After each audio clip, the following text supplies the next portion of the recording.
computer. Can you set something? Get away from the place you are. Something. Okay, it's better.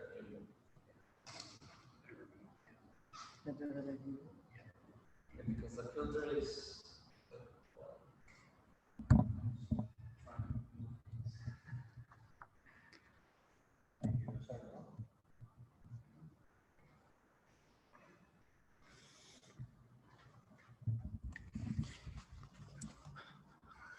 Well, welcome to this third session, third English class session. We're gonna continue with the assumptions we start the last class from 18 to 37. So remember that the important thing is that you can adopt this language, but first to understand it. So please, if you have questions or you have something to say, don't be shy, just raise your hand or text me and I will give you the speaker. So thank you, Liz. We can start.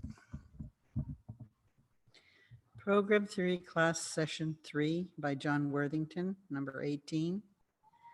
There is in certain fields of human thinking and endeavor a necessity to have a third entity, sometimes including, sometimes not needing, the brain-mind computer. Commonly, this entity is defined as existing by theologians and other persons interested in religion.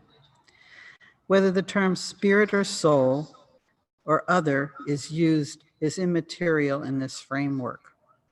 Such terms inevitably come up in the discussion of the ultimate meanings of existence, the origins of the brain-mind computers, the termination or destinations of the self after bodily death, and the existence or non-existence of minds greater than ours, within or outside of brain computers. This extra brain-mind computer entity can be included in this theory if and when needed. I agree that such assumptions may be needed to give an overall meaning to the whole of man. Religion is an area for experimental science. Work starts in this area with the basic assumptions of William James, the great psychologist. The definitions in this area of this theory may be expanded in the future. Some compound term like brain, mind, spirit computer may be developed at that time. There is still the problem of the existence theorem to be satisfied in regard to this third entity. There are some persons who assume it exists. There are others who assume it does not exist.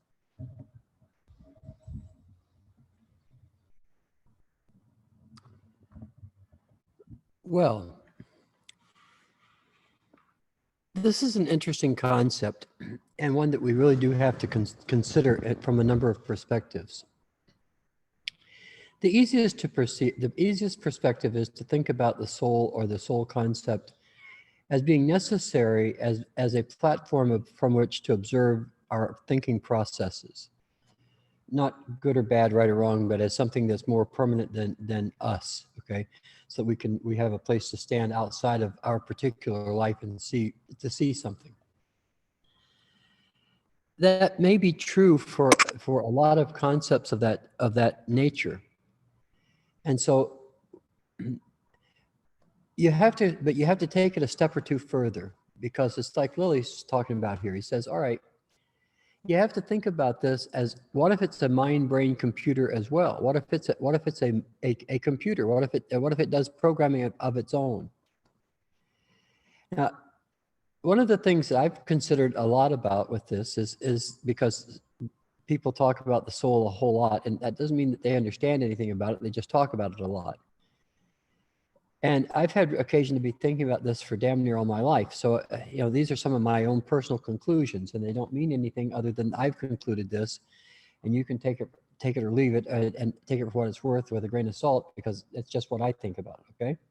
All right.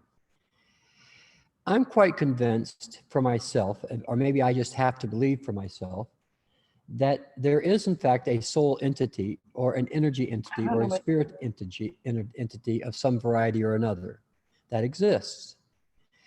However, it doesn't think thinking the way that we know it requires a body. And this entity doesn't have a body, it's only connected to this body, the one that we have. So it doesn't really know what a body does. And so it has to obey the physical rules in order to survive. Because the survival of the body would be necessary for the expression of the soul or the spirit or the other or whatever phrase you want to put on it. But that entity has been recognized and observed throughout most of history, if not all of history. Every culture talks about it. Every culture refers to it because it exists. So rather than saying, oh, I don't believe in that shit, how about if I say, okay, it's there and it affects me, and so doesn't make any difference whether I believe it or not. What I better do is find a belief that allows me to see it with as little crap on it as possible.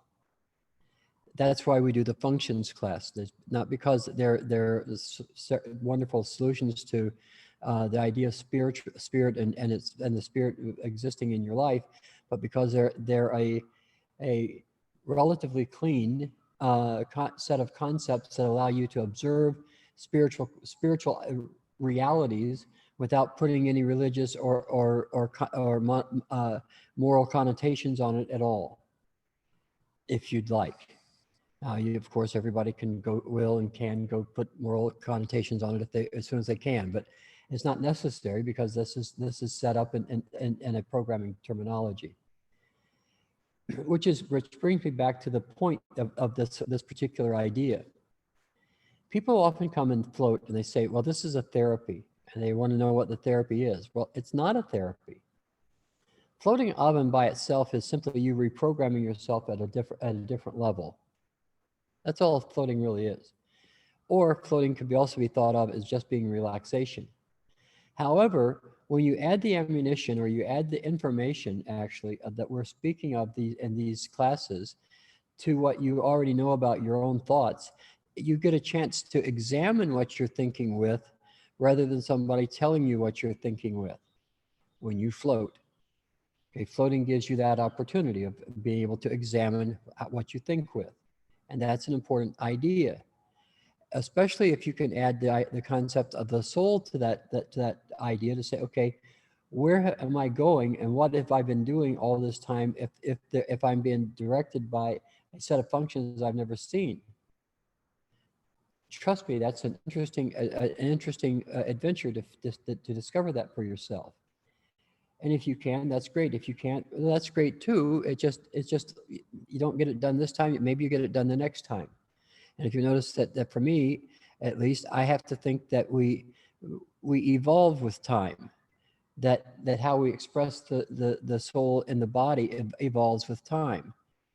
I just have to believe that, not because I have any empirical proof, but because for me that makes living life easier and observing programming and other things of that nature, let's say in a non-nonsensical way. Okay, that's more of a practical approach than a nonsense approach. Well, I just have to believe this because that's what I want to believe. That would be nonsense. But from a practical standpoint, it's saying, okay, how do I apply this belief so that it best benefits me? Then I have to think about it from that perspective of saying, I don't want anything on it that's going to color how that entity, if it's an entity, expresses through me. I want to be able to observe it as a physical being, and I want to see how the spiritual part of my physical being, or how the spiritual part makes my physical part act and react. I want to see that. I want to observe that. I want to understand that. I think all those things are important. And that's kind of what Lily's talking about here. He's saying, okay, these are important things. Now, look, guys, these are things that people try to talk about at church all the time, okay? Whether it's the Catholic Church or the Presbyterian Church or the Lutheran Church or the Light of the World Church or the Jehovah's Witnesses or whomever, okay? All of them try to talk about these things, and it's like they carry a heavy weight. They carry a weight of a language that's no longer relevant but they have to hold on to that language in order to explain what they're seeing, because they don't have a different language. That's one of the nice things about programming, is that it takes away all that stuff for a while and allows you to examine your thoughts from a perspective that is just purely programming. Not that that's going to solve all the things, because as we learned at the beginning of this series, there are two schools of thought, right? There's the practical one that says, okay, this is my experience, so that's all that I can be. And there's the other kind that says there's something that comes along from intuition or something, and I don't know how that works. And so we have to be able to marry those two concepts. And it's through programming that and having a platform outside of programming that we can begin to see or conceptualize how we can marry those two ideas without them being in conflict within our own thinking. All right, and so that's why we talk about this concept here, not to just tell you that it's this way or that way, but to say, look, it's convenient for you to find a way for you to accept something of this, a spiritual entity in your life. Okay, well, no matter what you call it. I mean, you can call it anything you want to. It's not the name's not the word's not the thing anyway. It's how you experience living life. That's what's important. It's not the rest of the stuff. Okay. And so what we're trying to get you to see here is we're trying to get you to say is this part. Is that, look, when you consider thinking, you have to consider that there is an influence that we call spiritual on our thinking. And maybe it's not so much on our thinking as the things that we encounter in life, perhaps, or the trajectory that life takes us on, perhaps. There's lots of different ways to look at these kinds of concepts. And none of them are the answer or the way. They're all concepts that you have to consider, though. That you have to look and say, okay, if there is a trajectory, what does that look like for me? If there is a spirit crossing my path, what does that mean for me? If there is a spirit expressing functions for me, what does that mean for me? The reason why we want you to ask yourselves those questions, not is because we're trying to get you to think a certain way or another, it's because we really want you to think about what those concepts mean for you. That's why I asked the question that way, so that you can see that I'm asking you how it applies to you or applies for you, because I don't know how you apply this. I have no idea. That's not my job, is to tell you that. My job is to give you a way to look at these things. Just look at them, examine them for yourselves.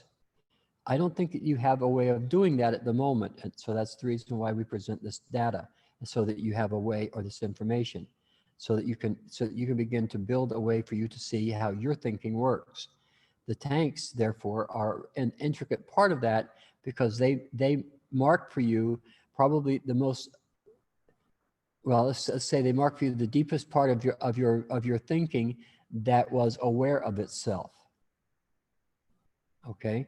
In other words, there was a time in your young life where you started to say, you know, I'm a me. Okay, that happened at some point or the other. I don't know when. It probably is variable for everybody. Some people may know that the day they're born. Other people may not know that until they're 20. I've known some that still don't know it, but that's a different story altogether. But that's not the idea. The idea really here is for you to stop and think about that this concept of spirituality or spiritual influence on the body and through the body, etc., is a convenient way of thinking about thought. It takes away some of the doubt in lots of other ways. It's kind of a catalytic sort of thing. You guys understand the word catalytic, right? A catalyst is something that's necessary for a chemical reaction. Okay, if that catalyst isn't present, then the reaction doesn't take place. Okay, but the catalyst doesn't have anything to do with the reaction other than being present. Okay, that's what a catalyst does. Okay, it needs to be present for the reaction to take place, but it's not part of the reaction. That's why we talk about these ideas as catalysts. Okay, because they need to be in place for whatever thing you do with them, but they're not part. These ideas aren't really part of what you do. They simply are giving you a way to think about or describe what you do. You understand? Okay. I won't beat you up too much more on this one then, okay? I'll let Elise go back and talk about this stuff. Go to the next one. Here, Elise, you can.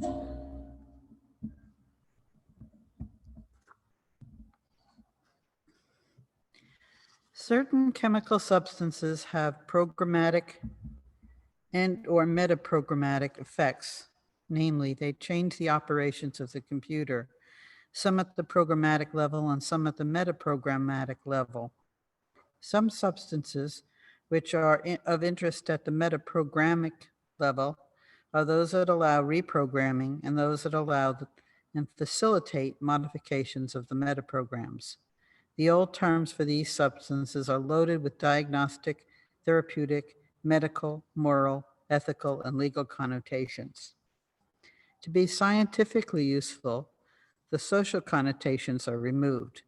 Such terms as psychopharmacologically active drugs, psychotomimetrics, tranquilizers, narcotics, drugs, anesthetics, analgesics, etc., are used in a new theory without the therapeutic, diagnostic, moral, ethic, and legal connotations. All of this area should be subjected to careful reevaluation with the new view in mind. Applications of good theory to the social levels may help to unravel this area of controversy.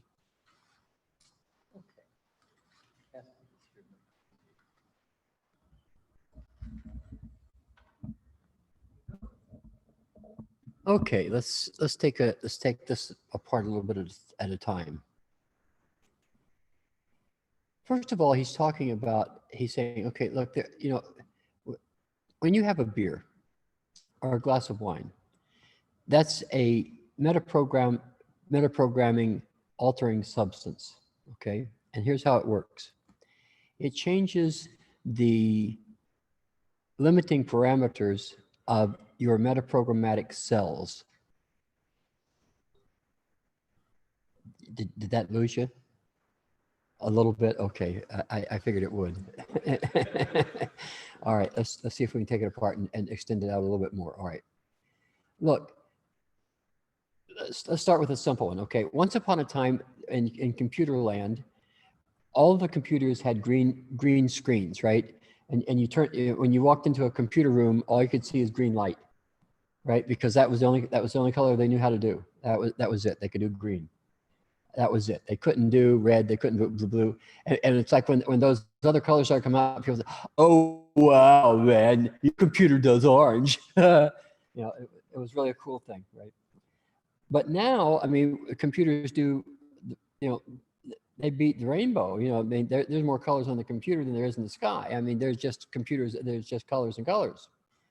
Well, that's a difference in the limiting parameters that metaprogram had in the beginning and what it is now, okay? In other words, that limiting parameter has extended, but it's extended in equal proportions in every other aspect of the computer. Do you understand that part? In other words, the computer that can now can deal with 1,000 different colors and pixels and so forth on the screen well, it has to be able to support those same ideas and every other app or application on the computer, doesn't it? So that means that limiting parameter is extended throughout all of the computer. Well, we all have these tendencies to, especially when we grow up in a place, for instance, okay? Like that, it's the old story about Americans, right? What do you call somebody who speaks a single language or speaks two languages? They're bilingual. Somebody speaks 3 languages, they're trilingual. Somebody speaks just 1 language, they call them an American, okay? Because that's all we normally speak, is just one language. Okay, and so, I mean, that's kind of the thing that we do. We tend to limit ourselves to our parameters, and we're proud of it, mostly. I am a doo-doo. I am a what's-it-call-it. I am a fare thee well. Well, that's great. I'm a Milky Way. What difference does any of that make? Well, none really. It's a label, right? But it's important for us, for some reason or other, to label ourselves because that allows us to stay within the general purpose nature of our computer and we don't get off and do goofy things. I mean, think about this. If we have somebody who can, if we're an artist and the artist says, okay, I'm going to draw a picture, that artist can start drawing over here and over here and over here and all the lines will connect. Okay. Wow, that's good. I don't have that kind of computer space to go to just that one single task. I have to be more general purpose than that artist. That artist can, I mean, he doesn't, you know, that's all he does is he sits down, he does that. Everybody says, hey, I got you back, bud. Keep doing that shit. You're amazing. Okay, that's what happens, okay, because that person is into that particular thing. We're not necessarily like that. We have these limiting parameters that we have to stay within in order to be general purpose. And so that's really the reason for these concepts of saying, okay, what goes on when we drink alcohol, for instance? Well, what happens is that the limiting parameters kind of get loosened up. They get a little jiggly and wiggly and loosey-goosey, okay? And so we could say that alcohol is a metaprogramming attenuating substance because it attenuates the limits. We could say that something like ayahuasca or acid or some other hallucinogen of that nature, whatever your favorite hallucinogen would be in the category of saying, okay, it alters the metaprograms of reality of what we see, or they alter the metaprograms of perception about what we limit ourselves to perceive in terms of what goes on in the world around us. Okay, let me explain this. Swear to God, real thing is happening. Okay, I'm walking through an apartment somewhere in Phoenix, and there's a guy and a girl sitting on the floor. Okay, and the girl's saying, "I don't know, the walls are all melting, man. I don't like it. They're melting." And the guy sitting there saying, "Far out." Two different perceptions, right? But neither one of them were accurate. Neither one of them were paying attention to reality. Okay, they both had changed reality a little bit. Okay, because they were hallucinating. They were taking a hallucinogenic substance apparently. So the limiting parameters of that meta program that we call external reality management or perception management or whatever was loosened up to the point they could perceive the external reality in novel ways. Okay. Now, that doesn't mean we all don't do that all of the time. What it means is that most of the time we discipline ourselves because we limit our parameters and the meta programs to stay general purpose within certain limits within the community, within what we do, within what we think about, etc. Within our club, whatever that. Just take your pick about what club it is. That's what happens to us. That's why this is important that Lily's talking about here. Okay. Did you stay with kind of? Did I confuse you with anything where it didn't make sense? Oh, okay, there's a lot. Yes, there is, but that's the point. There's a lot. And it's like, yes, you did hear that. And I want you to compute it on your own time. I don't want to tell you what to compute. I want you to hear enough data so that you can make the computation, but I'm not going to tell you how to think about it, okay? I'm giving you the information so that you can think about it. No cure here. Okay. You just have to think, you have to sit down and pull the stuff up and reread it yourself and say, okay, the fuck was Worthington talking about? That's fair. Probably necessary. Here. That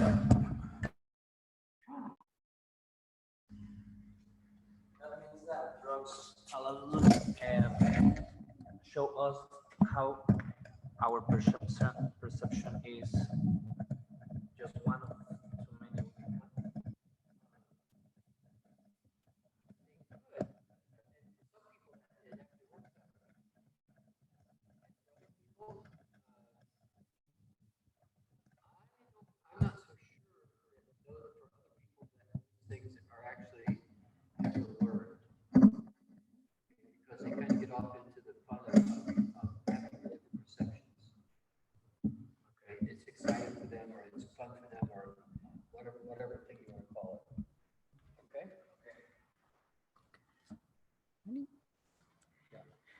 For example, the term reprogramming substances may be appropriate for compounds like lysergic acid dithalamide. For a substance like ethyl alcohol, the term metaprogram attenuating substances may be useful. Similarly, the theory proposed may be useful in other areas in the classical fields of psychopharmacology, neurophysiology, biochemistry, and psychology, among others. Some of the detailed operations of the brain itself can be operationally organized to show how programs are carried out by excitation, inhibition, disinhibition patterns among and in neural masses and sheets. For example, the reticular activating inhibiting system, the reward punishment systems, the cerebral cortical conditionable systems, etc. Oh my, we're getting down.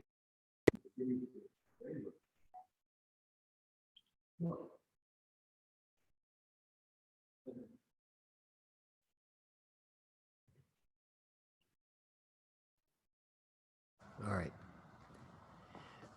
Okay, let's start taking this one apart.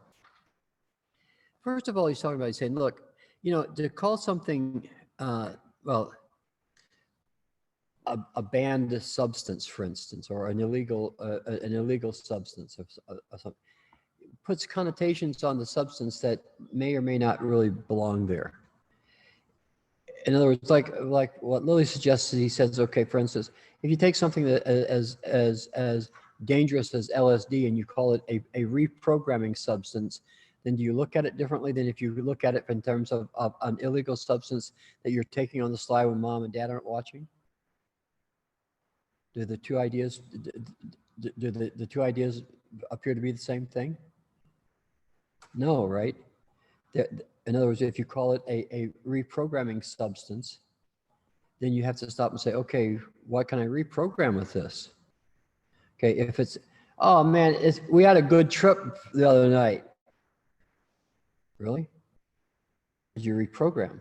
I don't know, man. Well, neither do I. Go away, little boy. You bother me already, though. That's for sure. Okay. I mean, there's nothing wrong with having a good trip the other night. That's fine. I'm not against it. But if you understood what you were doing, that would be better than if you were just doing it because of being ignorant, for instance. Okay. I mean, it's just, it's a way of thinking about things. Do you understand what I'm saying? I'm not telling anybody they're dumb. I'm not calling anybody stupid or nothing like that. Just like, look, if you don't know about something, then you're ignorant of it. Okay, you just don't understand what it is. That's the truth. Okay, and the context of it is that you don't have the background to see it. You don't have the experience. You didn't have that language to call it a reprogramming substance. The same thing with alcohol, with booze. If you could say, okay, you know what, it's a metaprogram attenuating substance, then that gives you a different place of looking at what it is that alcohol does for or to you. Okay, and in other words, those nice girls that get up and do that table dance thing, on Saturday night on the bar when they get really schnockered, they, rather than saying, okay, oh, I was so bad, I got drunk out of my mind. What if they said, oh, you know, I drank too much and all my limiting metaprograms got kind of trashed and I stripped. See, that'd be a different thing, right? I mean, one would be full of guilt and the other one might not be anything other than an attenuating substance. Well, if it wouldn't be if she actually stripped, she'd be in Gossipville for years. She'd never get out. But nonetheless, the people would be offering her attenuating substances for quite some time. Okay, that's also true. Okay, what else we got? Oh, there was another part of that then, right? There are also programs that are available and can be dealt with in such places as the reward and punishment system, and the inhibition system, the exhibition systems, etc. There's all those kinds of systems that are at play, and it's like we need to really pull those out from under the bed and dust them off every now and then. you know, kind of shake the moths out of them and kind of look at them because they smell bad right now because they're not been in use for quite a while, or they've been used in exactly the same way for quite a while and they're wearing out. So we need to pull those out and take a look at them. In other words, look, why is it I don't do this thing or that thing? Why is it I don't like any? Why is it I don't like broccoli? Well, for me, it's why don't I like carrots? I don't like the color. No, I like the color. Okay. I don't like the taste. Well, not particularly. I don't like the texture. No, I don't like the texture. Well, what if I change the texture and do something different, huh? See, those are all fall in that inhibition, exhibition, a reward punishment kind of place, right? And so I need to pull those out and look at them every now and then. Okay, no matter what it is, I think I need to look at that. Those are the things. Are you with? Okay. All right. What else we got over there? I won't sling it around.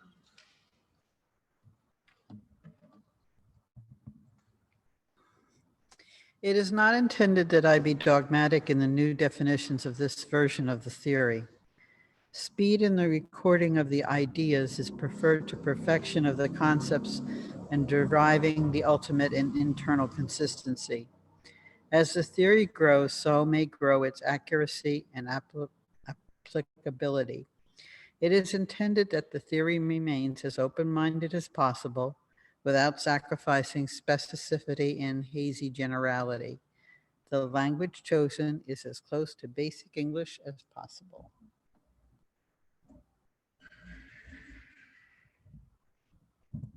I'll really say, look, I'm trying to get these ideas down to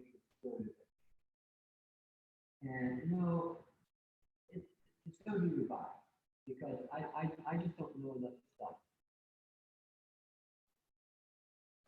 I just don't know enough stuff to hold that in place. That's what he says. Okay, he's got to say that. He's saying, look, I really think that this stuff's going to be revised, so that people are going to make adjustments to it and so forth.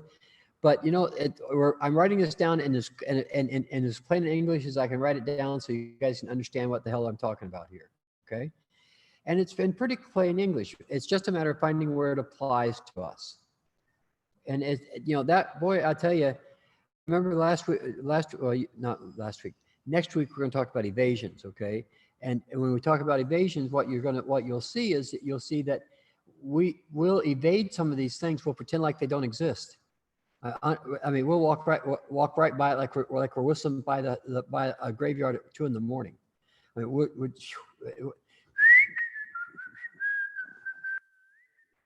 if we boogie on down the road, baby, we go, what graveyard? We don't see no graveyard. There ain't no spook going to get on me. And we're going on by, okay? That's called an evasion. Okay, we don't look at what's going on, really. Nothing. Those are the quietest neighbors in town. But anyway, the thing is that we have to deal with reality, with the reality that we run into on a day-to-day basis, like the floor. Okay, we have to deal with those real things all of the time. And what we do with them is that we forget really how they affect us. And so what Lily's saying is saying, look, I don't want to be dogmatic about anything here. That's not the issue. The issue isn't to say you have to believe like I believe. The issue is that we have to make it real. We have to deal with the damn floor. If we fall down on that, it's going to hurt us, right? So we want to stay standing up and look at this clearly. That's what we want to do with it. Not to say, okay, this is my place, and I'm going to stay right here, and I'm never going to change anything. That limiting parameter probably isn't going to serve us very well. So we need to learn how to learn and expand those limiting parameters some, is what he's trying to say to us, okay? Okay, next over here, Miss Lacey Doodles. Be careful.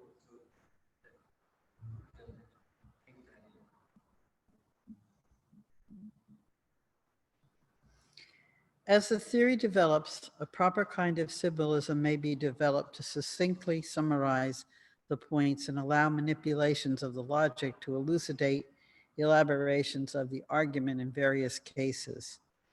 It is known that the common machine language of mammalian brains is not yet discovered.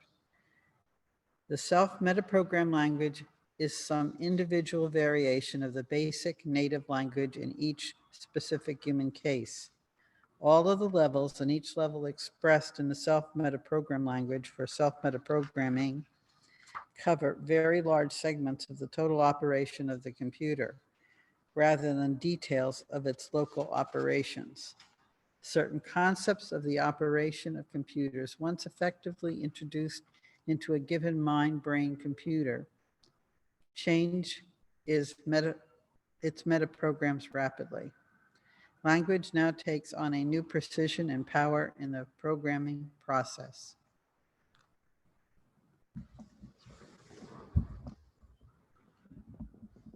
All righty.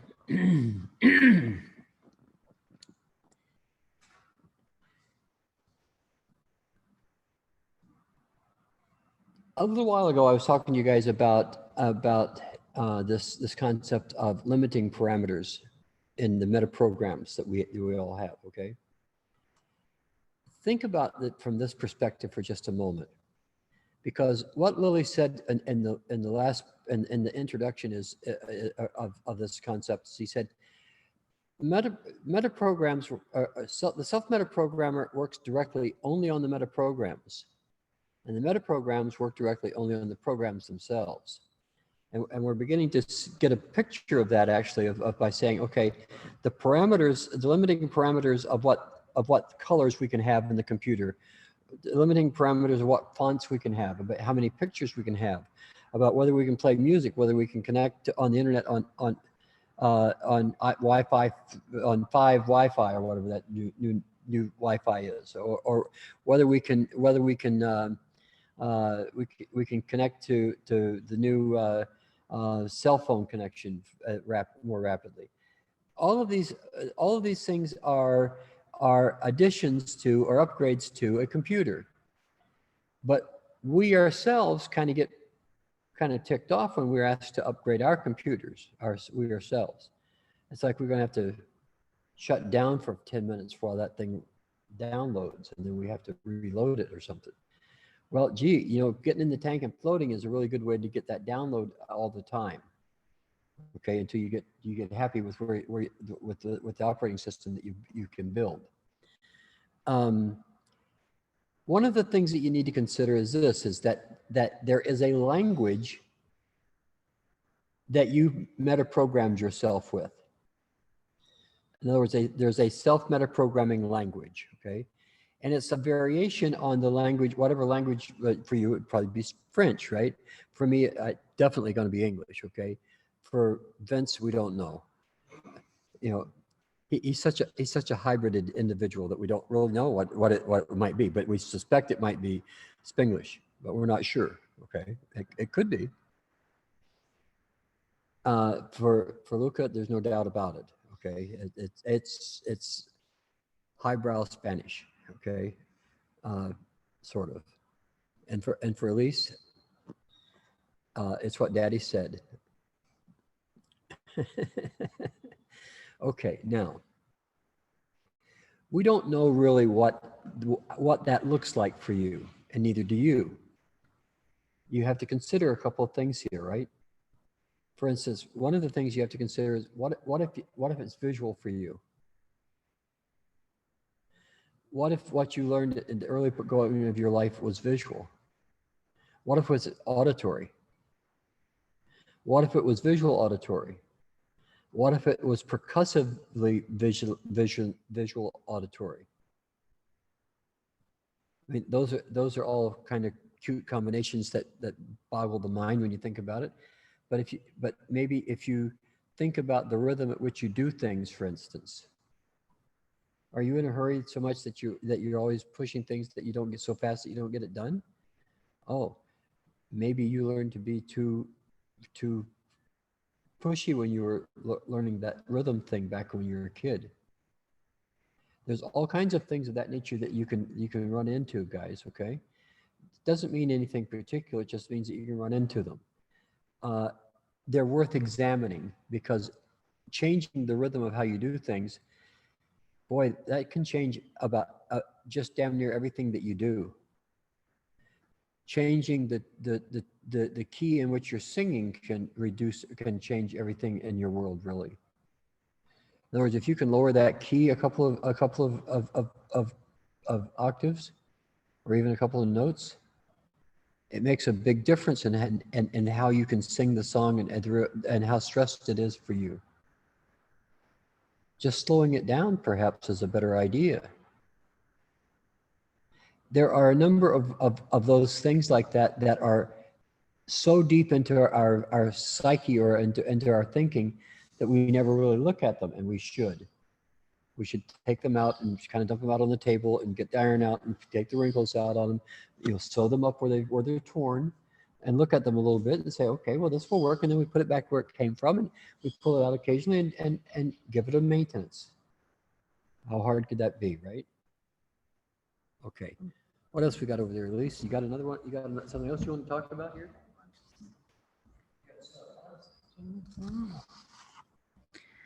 Certain kinds of subjective experience revealed some aspects of the operations of the computer to the self. Changes in the states of consciousness are helpful in delineating certain aspects of the bounds and the limits of these operations. Inspection of areas of stored data and programs not normally available is made possible by special techniques. Special aspects and areas of stored programs can be visualized by means of special techniques and special instructions. The evocation can be confined to one or any number of sensory modes, with or without motor replay, simultaneously.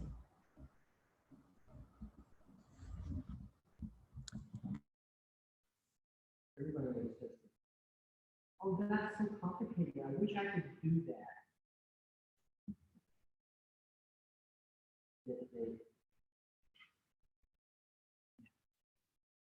Why don't we tape that in or glue it in or something? Why keep fixing it? It's kind of just saying. I mean, since you went for the tape and all.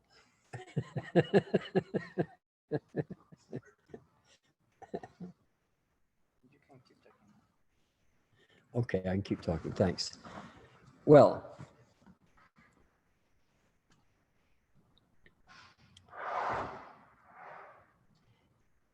Lily's talking about a change of consciousness or a change of awareness, let's say, being as a useful marker for how we think.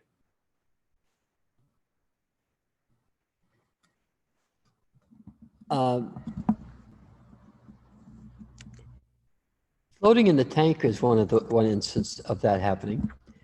Another one is being hypnotized, for instance. Okay, if you're hypnotized, that also changes your level of consciousness by quite a bit. You can get drunk as a skunk. That changes the level. You can take any kind of there's any number of illegal substances or legal and illegal substances that you can take that changes your level of awareness. Any of those changes are going to mark a difference and give you a clearer idea of what your specific function is in thinking. Okay, it clears up those unseeable ideas. Let me see if I can give you an illustration of this one.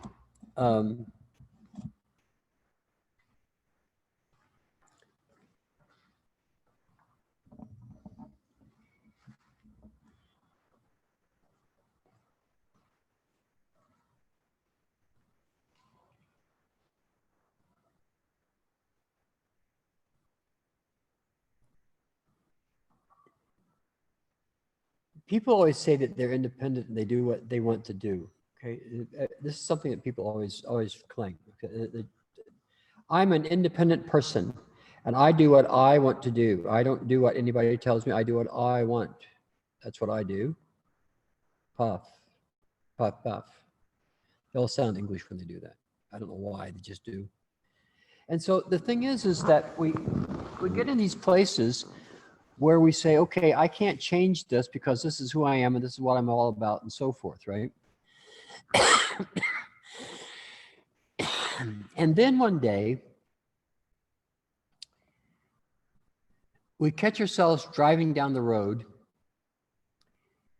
and we're having a conversation with somebody that was back at work, or somebody back in the family, and we're driving along and we're talking to them about it, and we're saying, you know, you shouldn't do this thing. You know, I told you you shouldn't. And we're actually having this physical conversation. And somebody in the car next door said, "The fuck you talking to?" Well, who are you talking to? Is you're talking to yourself. But what's actually happening is that you're pulling out of memory an entire entity that you're conversing with. That entity doesn't exist except in your mind. And the conversation doesn't exist except in your mind. But if you can see that, that's something that we do, then you can say, okay, that's a different level of consciousness than I normally have. Okay? You can see it when you go to sleep. That's a different level of consciousness than what you normally have. You can tell it in kids when they're really, really sleepy and they're almost falling over because they're almost ready to go to sleep, but they can't. They're not going to go to sleep, but they're not tired at all. Okay, you can see that. A different level of consciousness.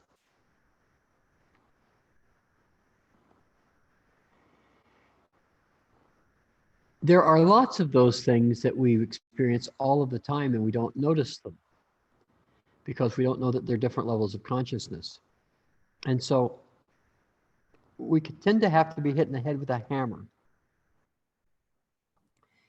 And so there are people like our friend George that really thinks that ayahuasca is the answer. And maybe it is, I don't know. But I have to see it in George a little better than what I see it so far. But it didn't really seem to do a lot for him so far. It looks like it reprogrammed him, because I don't think he was thinking about it being a reprogramming substance. I think he just reprogrammed whatever was there. But I think that's what happens with most people who take those kinds of drugs. And I think maybe that's one of the reasons why they banned them, was because people don't have enough sense to take them properly. It's dangerous for them because they reprogram themselves. Okay. Hopefully we're getting more aware that's not going to take place, but that's what Lily's talking about here in this section. Okay. What else you got there, kid? This is not supposed to come apart now because there's tape on it.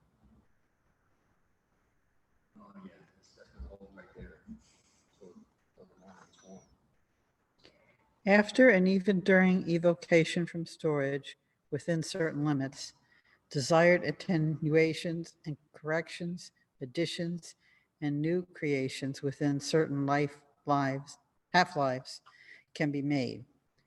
This can be done with fixed but not yet determinable half-lives in conscious awareness, and can subsequently be weakened or modified or replaced to a certain extent to be determined individually. An unmodifiable half-life can turn up for certain kinds of programs subjected to antithetical metaprograms. Orders to weaken, modify, or replace a program act as antithetical metaprograms to already existing programs or metaprograms. Okay. This one runs kind of like this. Look.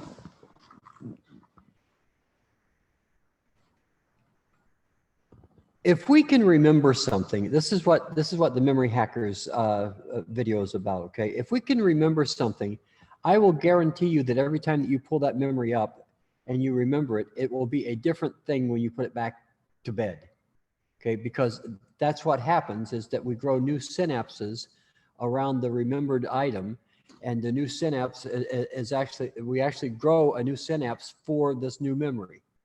And there's people that have taken pictures of that actually happening.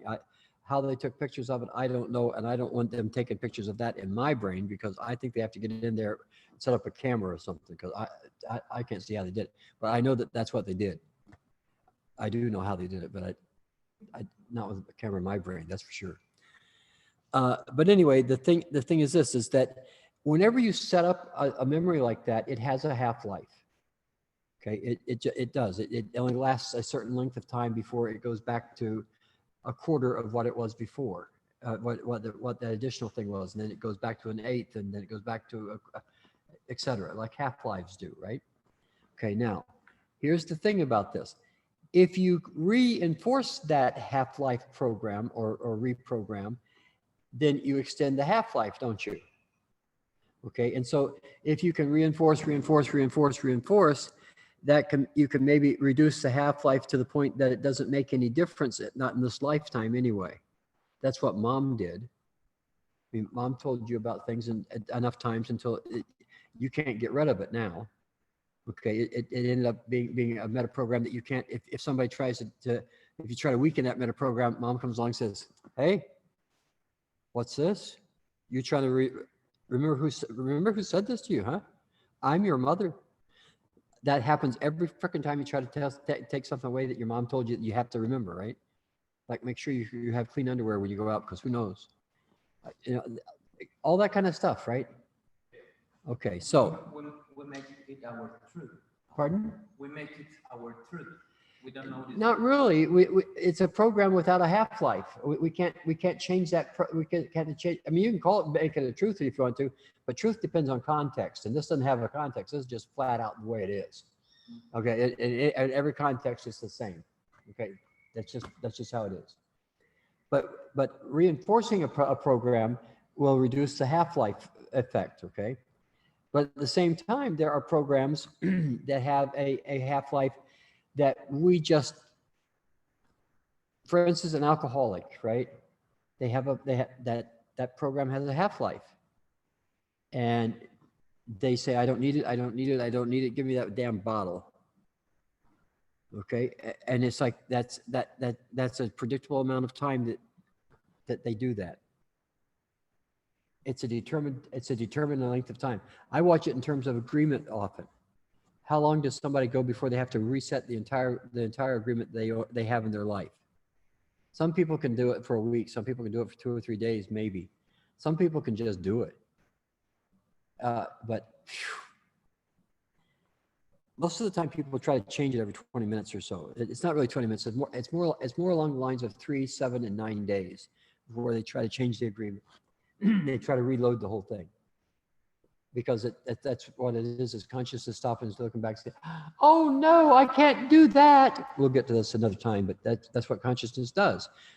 We make a turn in something, we understand something, and consciousness comes along and says, oh no, I didn't do that, because it doesn't want to feel guilty for having done the thing, but it did it on purpose.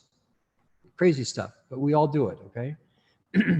But those are all programs, that altering of programs, all of them have a half-life. So if you want to learn something, you want to understand something, you have to put it to use. You have to have something to do with that thing so you can understand it.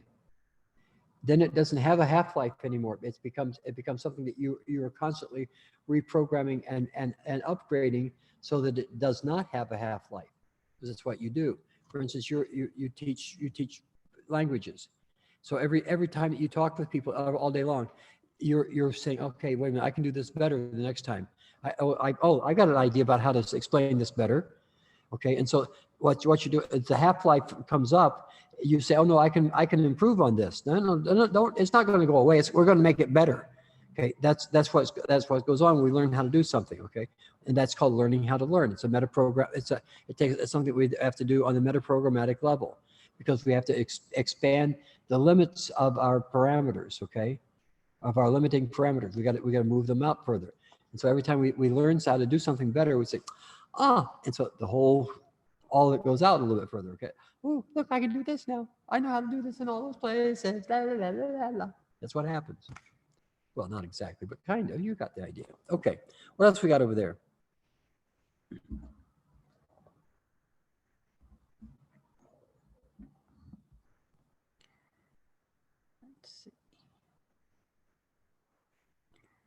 New areas of conscious awareness can be developed beyond the current conscious comprehension of the self, With courage, fortitude, and perseverance, the previously experienced boundaries can be crossed into new territories of subjective awareness and experience. New knowledge, new problems, new puzzles are found in the innermost explorations. Some of these areas may seem to transcend the operation of the mind-brain computer itself. In these areas, there may be a need for the meta-computer mappings. But first, the evasions constructed by the computer itself must be found, recognized, and reprogrammed. New knowledge often turns out to be merely old, hidden knowledge after mature contemplative analysis. Ain't that the truth? Well,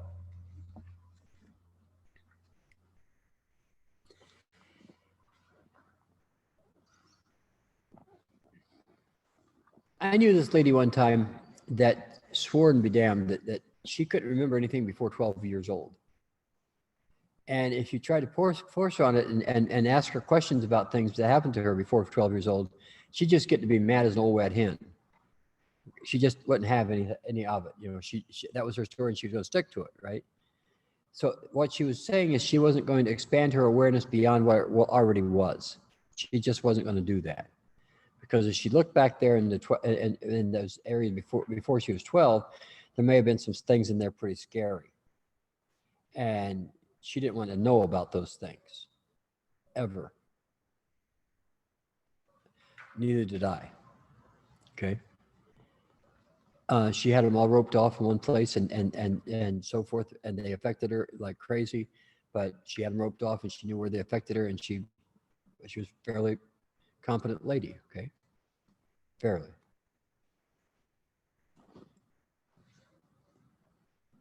But the idea here is that, look, you know, we don't have to stay who we were, okay? There's that African youth choir that sang on America Got Talent a couple of years ago, I think already. And one of their sayings was that just because you're born in poverty doesn't mean you are poverty, okay? And it's a really important thing to consider. You know, that's because you're born somewhere, or that doesn't mean that you are that thing. It means that that's where you started from. That's it. Okay. If you let that limit you, then shame on you. If you don't, well, good for you. Okay. The point here being this is that, for instance, for you, Vince, and this is important for you, I think, is that, you know, it doesn't make any difference that you didn't know that you were gay. It doesn't make any difference that you didn't know that you could express as gay. It doesn't make any difference about whether or not you ever thought that was good, bad, right, wrong, or indifferent. What makes a difference is that you're okay with you being who you are.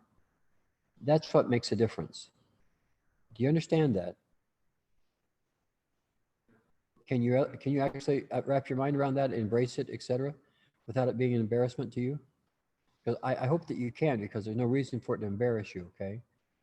All right. I mean, I think that if you've been spending time down here in the romantic zone, you should understand that pretty clearly by now, okay? All right. So the point being here isn't that you're this or that, or you're good or bad or right or wrong. It's just a matter that you are who you are, and you still do what you do. Can you put the notes back up here again? I got to remind myself where I am.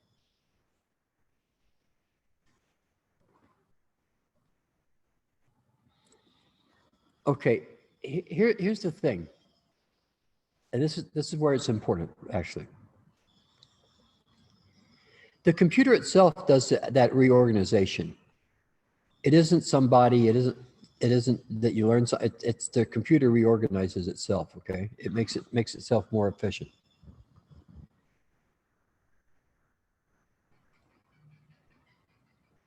But before you can make the computer more efficient, you're going to have to stop and look at where you run away from things, where you evade stuff.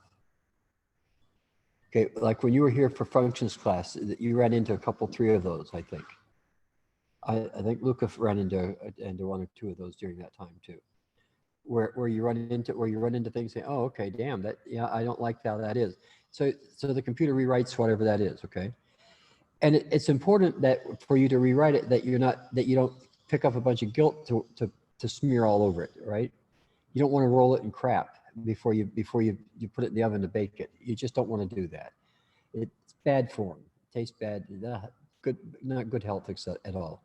So what you try to do with things is you say, okay, here's a thought that I'm trying to run into, and what you'll find out is that thought's been there all along. It's not anything new particularly, but you pull that out and you dust it off. You get out of the bed, you clean it all up, and you say, okay, look, this thought's got to work for me here. It's already fully formed. I just need to apply it differently. That's why they're called applications. It's the same meta program, but it's been applied now. Okay?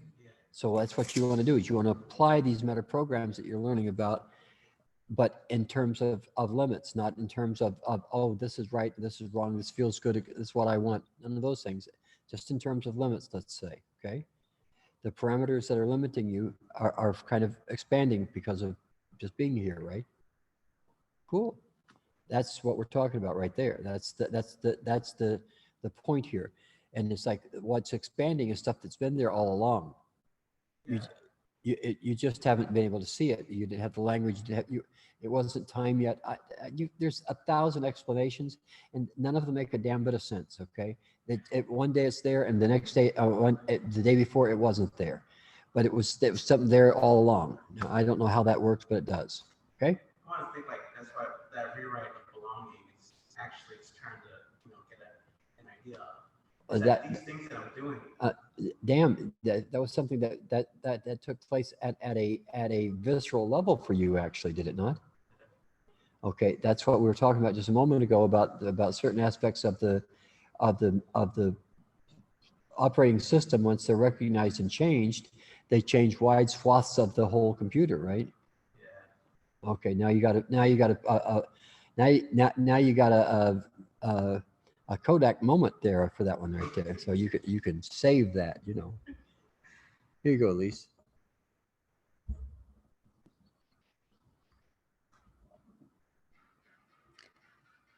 Some kinds of material evoked from storage seem to have the property of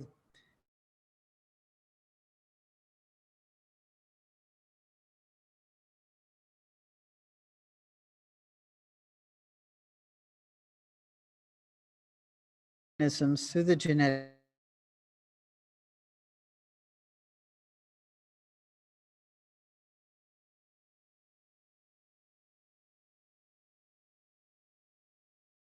memory goes back beyond the sperm-egg combination, or even to the sperm-egg combination until a wishful fantasy constructed to avoid analyzing oneself ruthlessly and objectively is eliminated.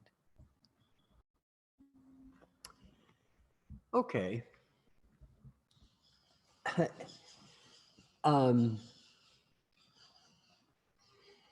I hear people come out of the tank all the time. They say things like, my spirit told me I should come over here and float. It's like, really? Your spirit on a leash or something, it belonged to you? Yeah, it's my spirit. Uh-huh. You got one of those. Does it come with you everywhere? Kind of like a puka? Is it named Harvey, for instance? No, it's none of that. It's my spirit told me. Uh-huh. Were you driving? How did you know? I just wild guess, that's all. Okay, here's the thing, guys. I mean, I've heard people come out of the tank and they talk about their past lives, that they were, apparently where Ken is, the most popular past life is Cleopatra for women, and Richard Burton for men. I don't understand why that would be true, but I think it has to do with Liz Taylor and Richard being romantically connected. But it's like, look, that's horseshit. I don't know whether that person really was Cleopatra or not, and neither did they. There's no proof of that. Their spirit didn't tell them that. They didn't remember that. because memory doesn't allow them to remember something they don't experience. Okay, they can have suspicions, they can believe something, and all those kinds of things, but to say empirically, yes, in a past life I was Cleopatra, is just utter crap. Okay, because we got to get past why we're saying silly things like that. Why do we say that? What are we trying to get? What don't we want to look at?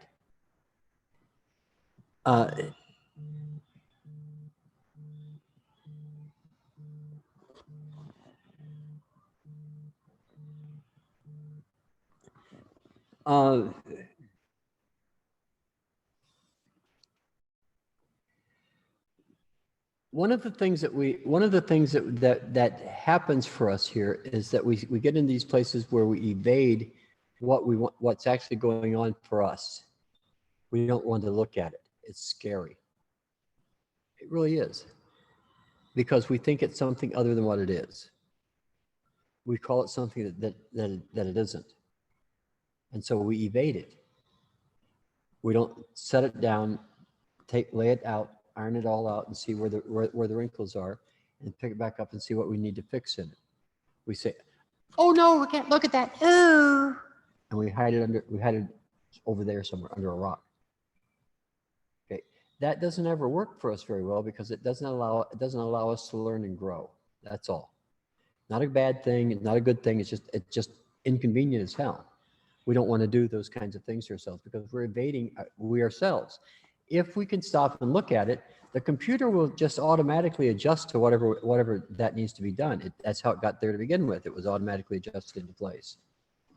Okay? So the point here is that we really have to stay out of our fantasies and our wannabes and our I wish it could be's and so forth that we did with people saying, if I were only Cleopatra, I was important. If I were only this thing or that thing, then I'd be important. I'd be worth something. And so what we do is we evade the worth that we actually have. We just run away from it. We don't see it, because we don't allow ourselves to look there. We're kind of like puppies who did a mess on the floor. We don't. That puppy never going to look at what the mess is. Never ever going to happen. Okay, we're the same. We never going to look at where the mess is. But if we do, if we just stop and say, okay, it's a mess. Let me figure out what's going on here, then we can fix it. But we can't do that unless we figure out what's going on. Are you with on that, guys? Okay. So we don't want to evade anything like that. We want to look at it. Okay, Elise, what else we got here?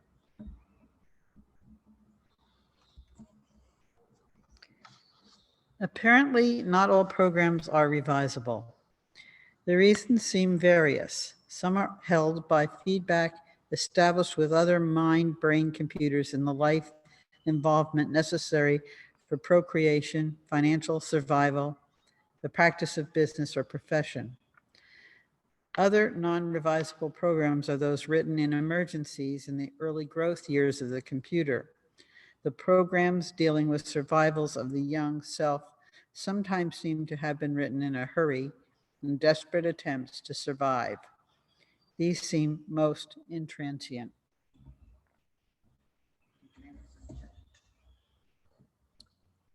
Yeah.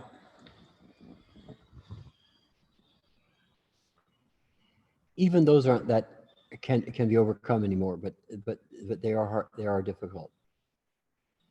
When somebody has a program they wrote in childhood when they were scared about something or the other, it's really difficult for them to rewrite that program. Sometimes they can, sometimes they can't.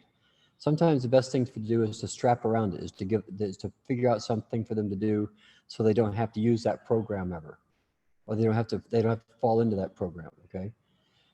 That's sometimes the only way that you can get around it. And a lot of times we all do that. We all kind of do those kinds of things to get around what we do, right? But there are other programs that can be actually modified. Some really difficult programs can be modified if you work on them, but it requires work. It isn't, you don't just twist, you know, you don't, it's not a Samantha number where you move your nose around a little bit and kaboom, you're in a different reality. That just doesn't work that way, only for Samantha. Okay, that doesn't do it for me. My nose isn't as cute, I guess. I know my bottom's not as cute. So I think that's probably the reason. So anyway, the reality here is that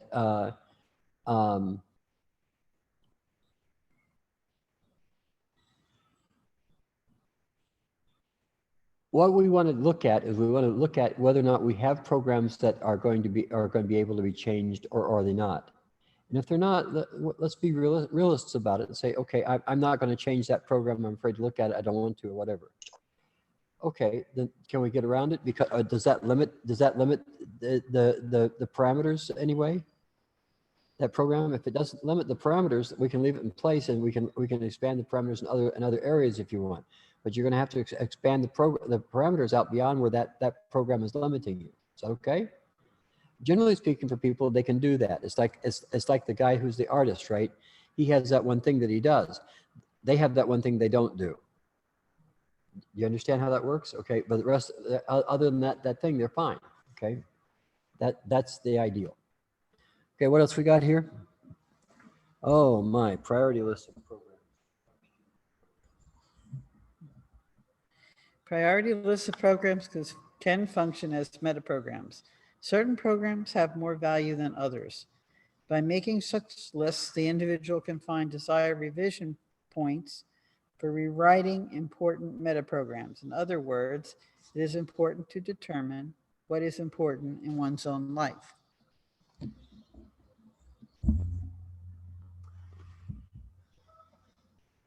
Yeah, that one's really important. I guess that's why he's saying that it's important. Look, it's one of these things that you have to be able to do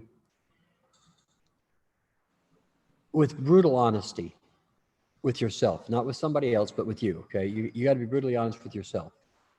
So when you're looking at something, what you're saying is okay, is this thing really important to me? Is it important to anybody? One of a rule that my mom used to use all the time was, is it going to make a difference 100 years from today? Who's going to know 100 years from today? And it's like, if I apply that to things, I say, okay, what is it we're complaining about here? What's the drama about? Is it about an imagined hurt, or an imagined offense of some variety or the other? And how do we know that's an offense? And how do we know the other person meant it as an offense? All those kinds of things we have to consider, right? And so there. Which one did you just do? 26? 26, yes. Okay. So when you go back over these things, what you want to do is you want to find out what points can you revise. Maybe you can't revise the whole thing, but maybe you can't. Maybe there are points in it that you can.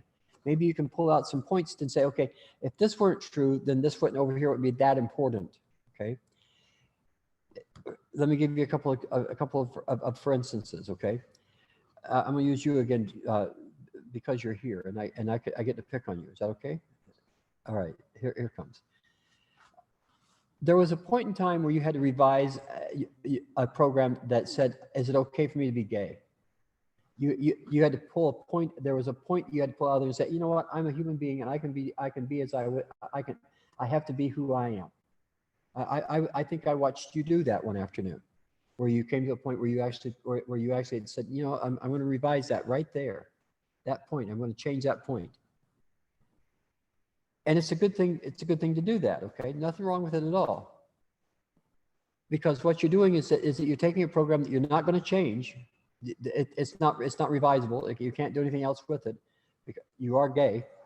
Okay, I mean, at least you're for all intents and purposes, you're going to claim that as a reality as to who you are.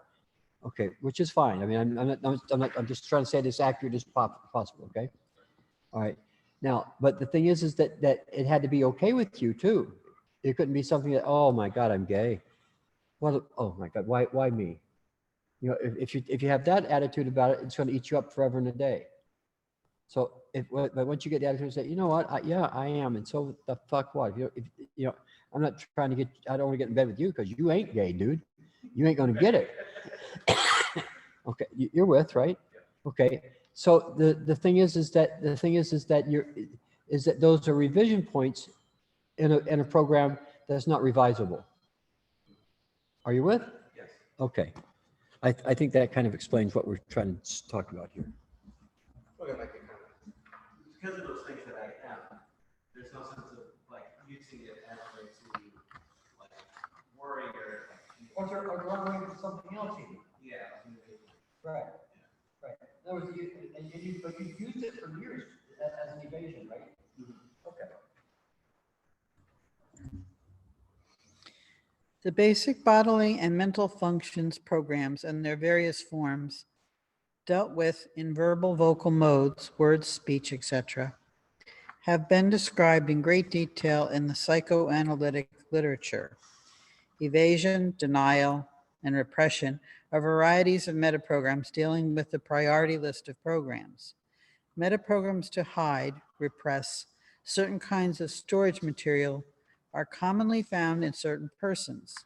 Such analysis are confined to the verbal, vocal, acoustic modes.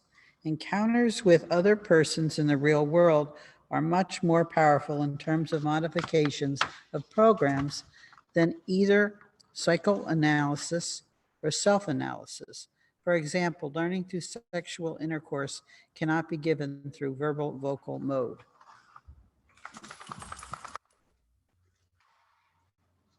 Well, I'm relieved to know that. Okay. What Lily is talking about here, it runs kind of like this. It's like, look, you know, we have these priorities and the way we try to define thought, okay? And we say, okay, I'm depressed, or I'm repressing something, or just go through the litany of things that he's talking about there, okay?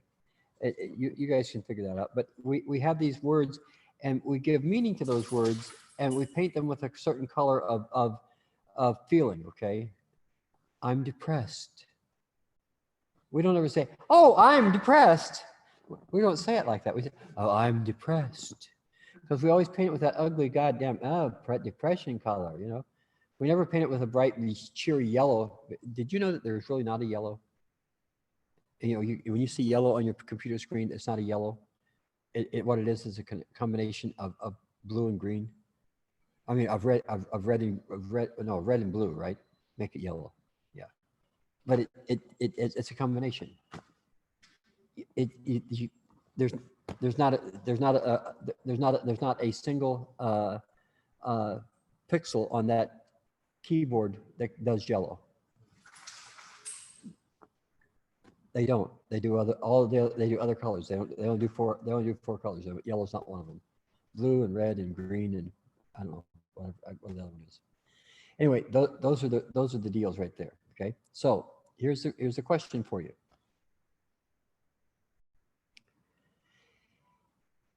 If you're limiting yourself to what colors that you can use in your computer, are you limiting it by how you paint the words that you use? How's your day? Oh, it's fine. How's your day? Oh, I'm really fucking great. I thought there for a minute you were going to say that you're fine. That's scary. You know what? You understand? We all do this thing, right? We paint words with colors, right? With stuff. We put all kinds of crap on it. It's like watching an American eat a hot dog. You know, you got sauerkraut and ketchup and mustard and relish and all kinds of stuff. You know, what happened to the hot dog? I don't know. It's in there someplace. You know, maybe. or watching Mexican people eat pizza. You know, they put ketchup on it, and mustard and stuff. It's Worcestershire sauce. Yeah, well, don't knock it till you've tried it. That's the only thing I can tell you, okay? The pizza's in there somewhere and it tastes good. Don't worry about it. Okay, that's the same thing though that we all do. See, we all do that same kind of thing. We all don't realize that we're hidden, or that we kind of hide ourselves from, or hide from ourselves the things that we're doing. We just don't see it. We don't see, and the reason we don't see it is because of how we paint words. Okay, we don't see that we're doing that because that's what we're using to communicate, right? It's like seeing. You can't see your eyes, right? What you're communicating with, you can't see it really until after the fact. And when you listen to it, you say, "Oh God, I'm painting that with an ugly color there. Gee, oh, wow, that's terrible. How are you?" "I'm fine." Leave me the fuck alone. Okay, you got it, dude. We all do that. Okay, we all paint, and especially these words that are used in psychology or used in pop psychology or whatever. We all paint it with funny colors. Okay, and we get all excited because we painted something a funny color anyway. But rather than realize that we painted a funny color, we do goofy things and we get pissed off about nobody else agreeing with our funny color. We do that. We really do. So anyway, that's that thing. That's something that the brain does.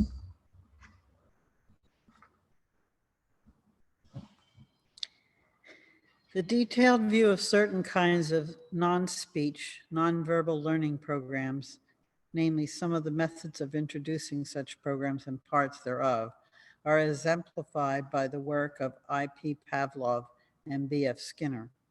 Some of these results are the teaching and the learning of a simple code or language, the code with nonverbal elements, non-vocalized and non-acoustic, with autonomic components, other motor outputs than the phonation apparatus are used.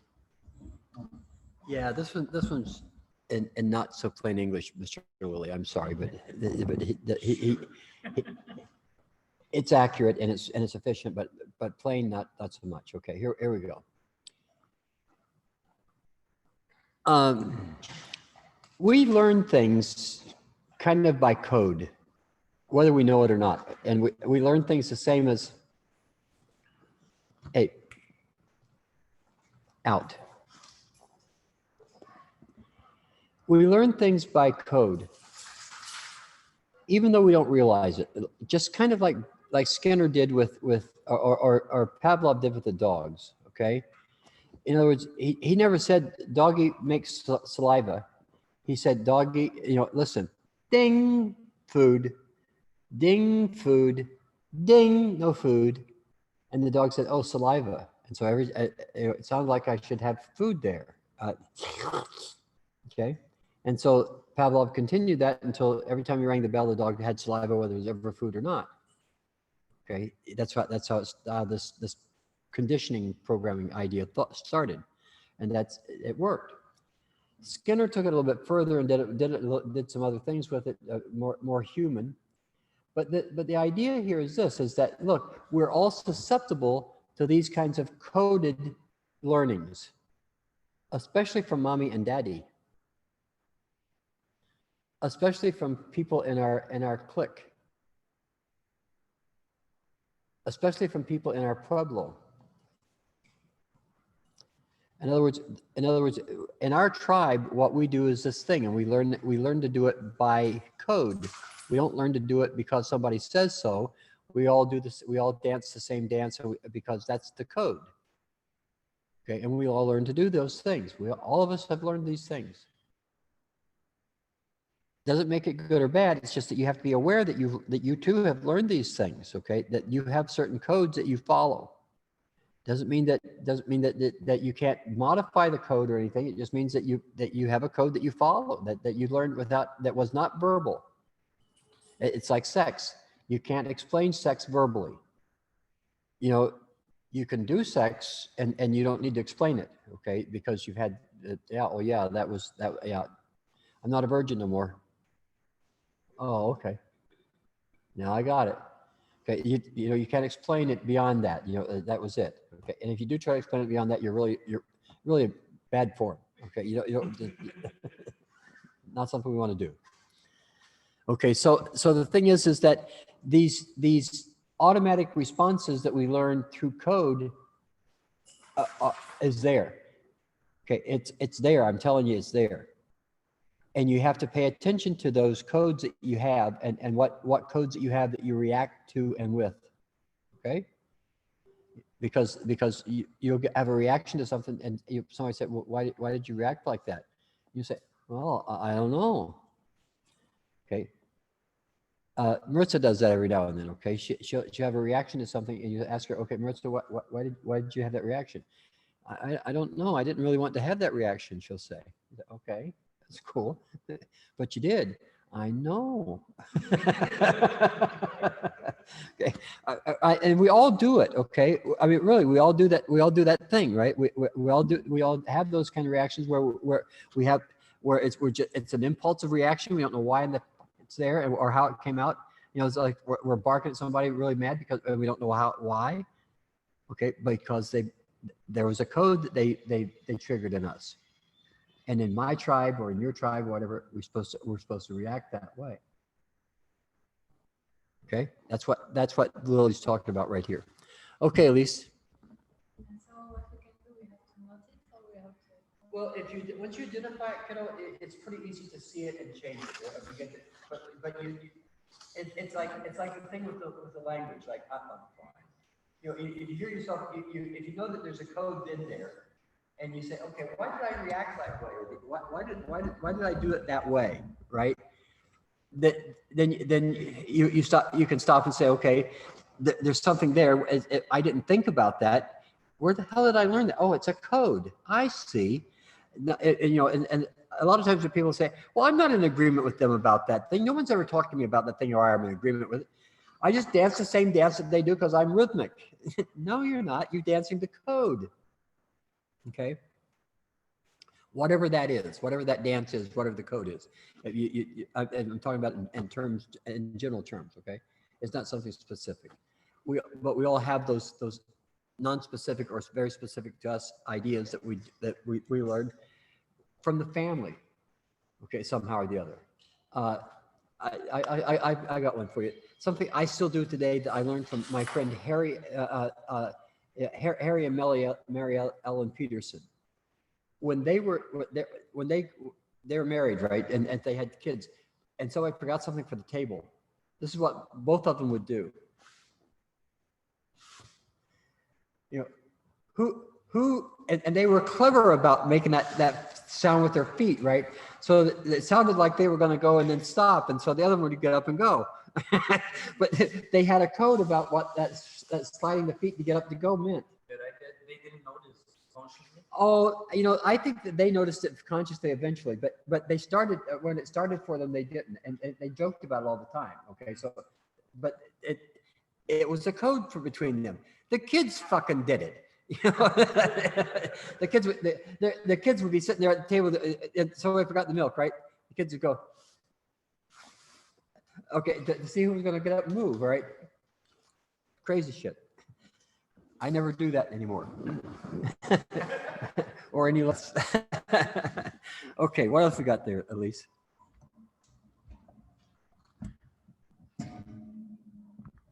The reward-punishment dichotomy or spectrum is critically important within the human computer's operations.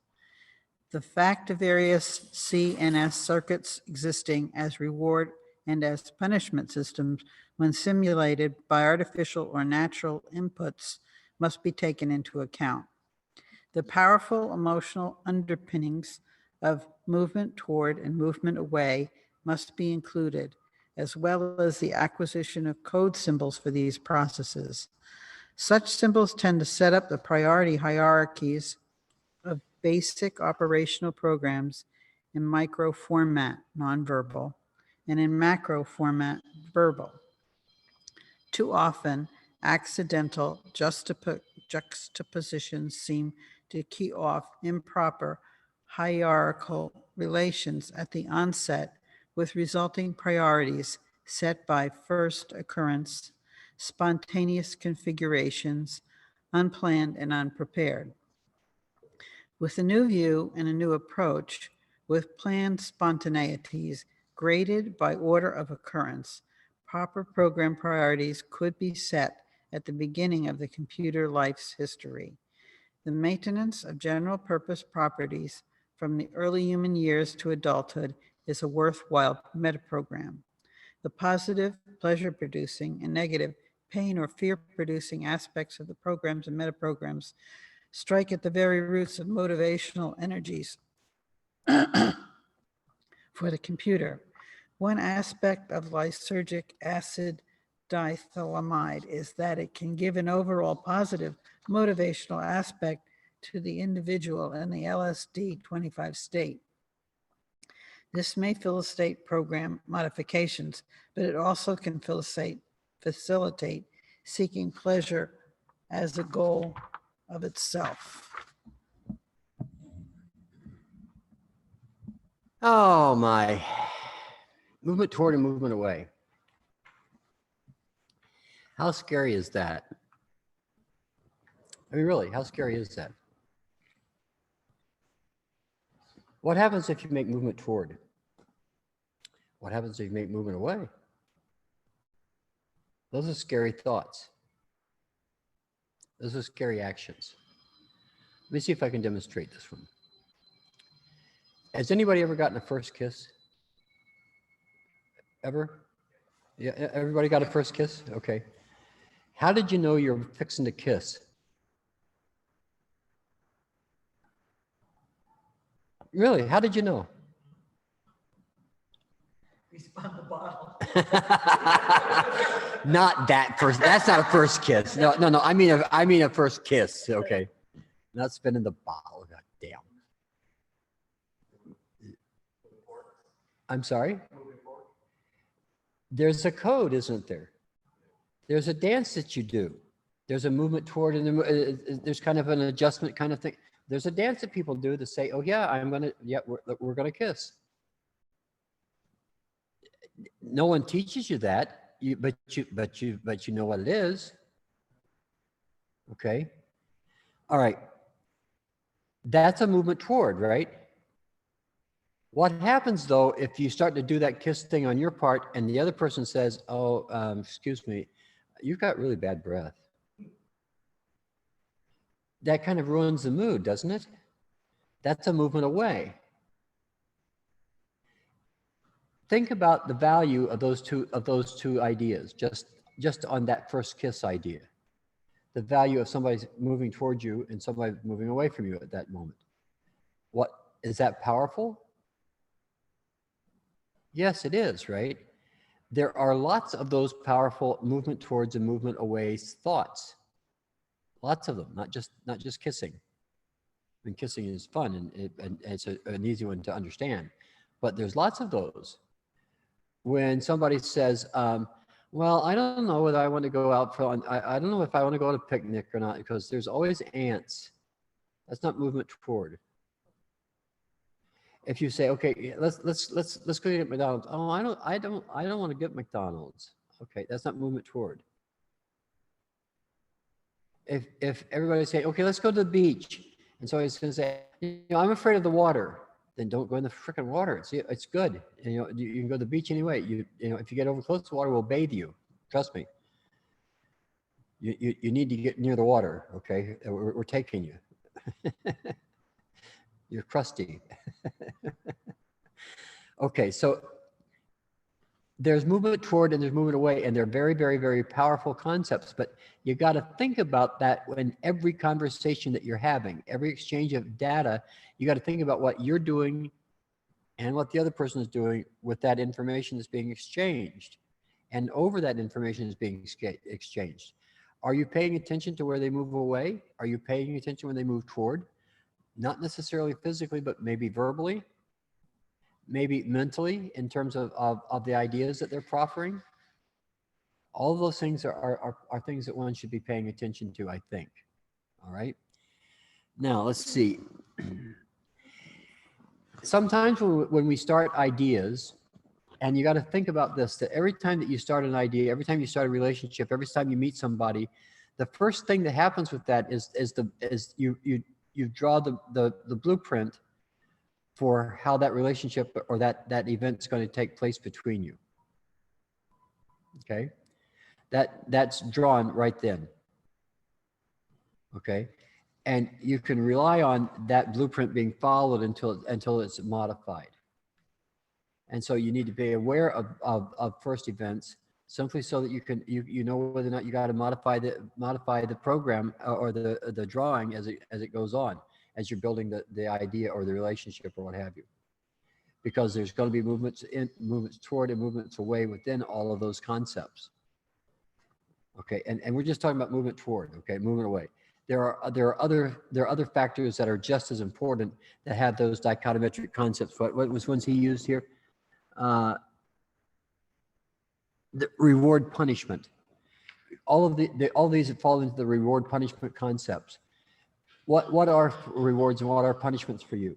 Do you know what punishes you now? Do you know what rewards you now? Okay, think about this. Was there ever a time in your life when mom said, and everybody said, "Oh fuck, I don't even want to go home." No fucking way am I going home today. No. That bitch is on the war path, and I'm nuclear fallout coming on my way. Don't want to go home with her. Just with a look, right? If that same kind of look takes place right now from anybody, does it do the same thing to you? Why, yes, it does, doesn't it? Will you react to it? Oh, you bet your ass you will react to it, because you don't know that it's there, and you don't know it's something that's a code, right? You go, that chick looked at me like my mom. Damn, she doesn't like me. She'll beat my ass. And it's true, okay? We all react to this stuff, and it's probably true. What we're reacting to is probably the proper reaction. But it can be changed if you pay attention to that reaction is the beginning blueprint. That's what you want to pay attention to, okay? That idea right there is worth a bunch for anybody and everybody. That when you begin a program, that movement toward and movement away stuff is right in the blueprint of that beginning of that event, the beginning of whatever is taking place. Those things are taking place anyway and automatically right at that moment, okay? Okay, what else have we got here?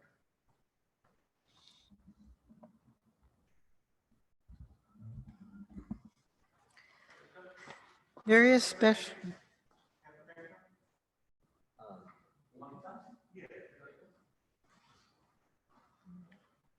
Vince is still on Michigan temperature.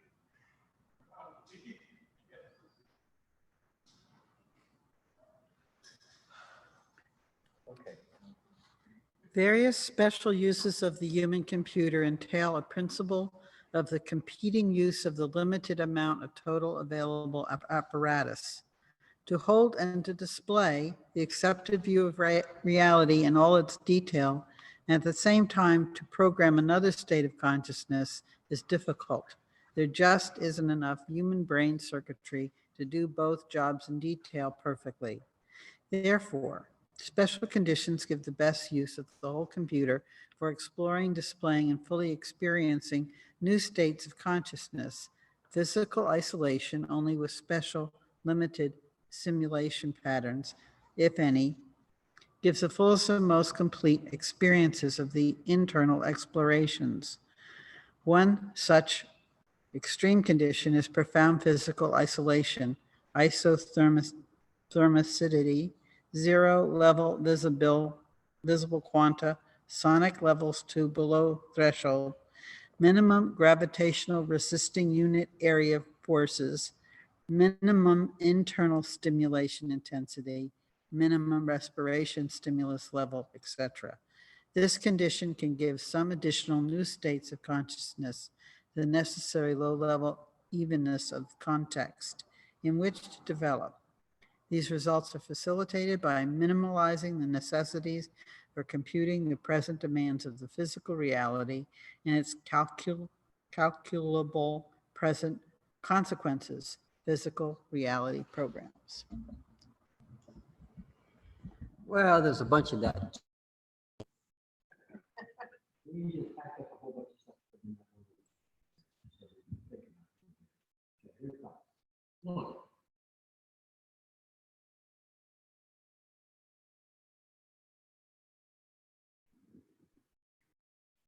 Let's start with this idea that you only have this one computer.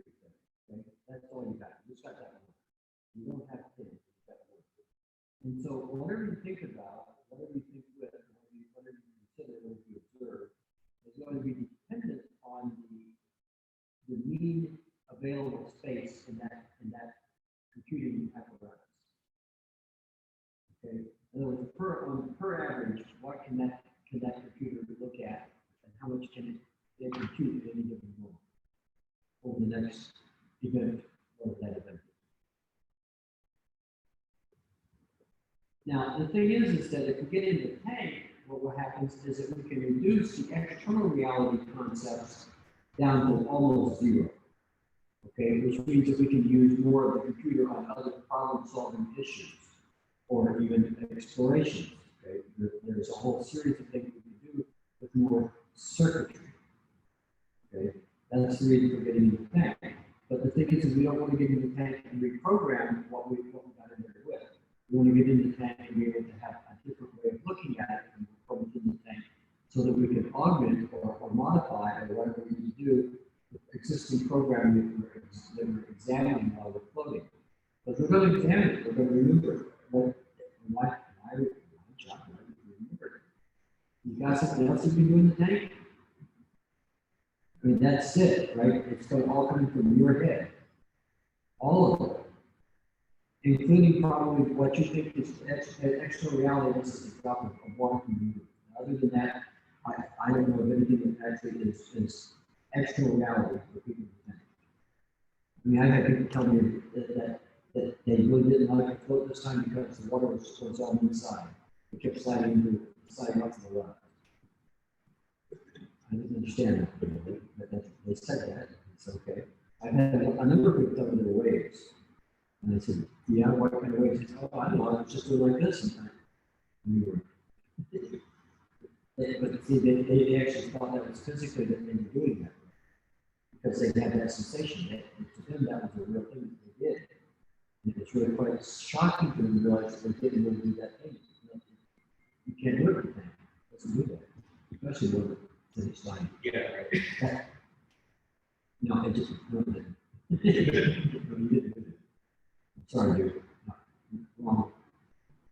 Okay. Here's the thing. We project our reality out all the time. Okay? We could call it our mental screen, like our computer screen here. We could call it our mental screen. And on that mental screen, we kind of project the reality that we see because, believe it or not, the brain is in complete darkness. It's connected to the external reality in any way, shape, or form. It just isn't. Okay. The eyes aren't really connected there except for the idea of light moving around. The ears aren't really connected except for sound waves moving around. Taste, except I think it's like interpreted. There's nothing than that we have to interpret what we're doing, what we see. We interpret those things. We say, this is what it's, we're interpreting that. We're making that thing real. We're saying how it is. How are you? Oh, I'm fine. We're interpreting it, right? Okay. We're painting it a color because we interpreted it that way. Those are important concepts to think about when you're thinking about a single brain. What are we filling it with? Are we filling it with more conflict? Are we filling it with less conflict? Are we looking for how we can expand the virtual thinking ability? For instance, why are agreements important? Because I don't have to think about the part that you're thinking about. So therefore, what you think about and what I think about can be double or triple or quadruple what I can think about by myself. Because we're in agreement to think about this thing or to concentrate on that thing. That's why agreements work. That's why they're important. Okay, and it all has to do with this concept of understanding that the only reason why it works is because when you get in the tank, you have a bigger brain. Well, when you're in agreement, you also have a bigger brain, even though it's a virtual brain. Because I can use Elise's brain if there were one, for instance. Elise just saw Wizard of Oz so many times as a kid, and she was in love with the Tin Man. I'm sorry, what can I tell you? Well, he didn't have a heart, right? No, it was a lion that didn't have a heart. Tin Man didn't have a heart. Okay, there we go. You don't look like a Tin Man, though. I don't know what happened. Anyway, pardon? Who? Pardon? Does it's the straw man. Oh, see, I didn't watch that as many times as you did, obviously. Okay, well, fuck your little red shoes and let's get back to business here. Okay, all right. So anyway, the thing is that that's one brain idea is important to understand, because you got to be able to augment it. You got to be able to expand it, because limiting it is just bad form. It's ugly. Why would you want to limit how you can think? Wouldn't you? Don't you want to exceed that? I mean, after all, in the mind, there are no limits. But yet we tell ourselves, "Oh, I can't think about. Oh, I can't do that. I'm not big. Oh, that's scary." We do those things, don't we? Come on. Yeah. We do them. Okay. Those are limits that we place on ourselves so that we don't think about certain things. Those are evasions. They don't look like we're evading anything. They look like we're being honest with ourselves. Did you end up with a bigger brain? No. Then you weren't being honest with yourself, because you were offered a bigger brain and you didn't take that.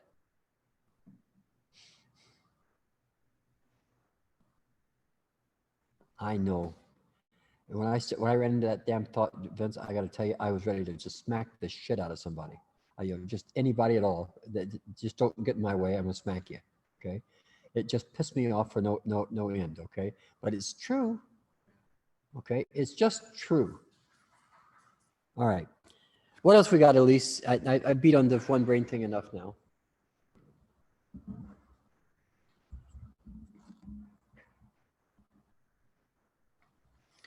Using this principle of the competitive use of portions of the available brain, it is important to understand why, for example, a large amount of hallucinating would not be permissible in our present society. If a person is actively projecting visual images in 3 dimensions from his stored programs, he may not have enough of his brain functioning in ordinary modes to take care of him in regard to, say, gravity, automobiles, and similar hazards. He may become so involved in the projection in the visual field that the inputs from reality itself have to be sacrificed and their quality reduced. It is apparently this danger which teaches us to inhibit hallucinations, namely visual projection displays, in the very young children. Yeah, I don't know about your family, but my family, that daydreaming was not a good thing. If you were off in daydream land, if you weren't playing, if you were sitting on the tractor and you're daydreaming, they're going to growl at you about that, because they couldn't allow it. If you were daydreaming on sitting on the back of that tractor, you're going to hurt yourself and the tractor, other people, things. So you didn't dare to do it, right? And so that's something that we teach our children, but we forget about that. That's also where creativity lives. Okay.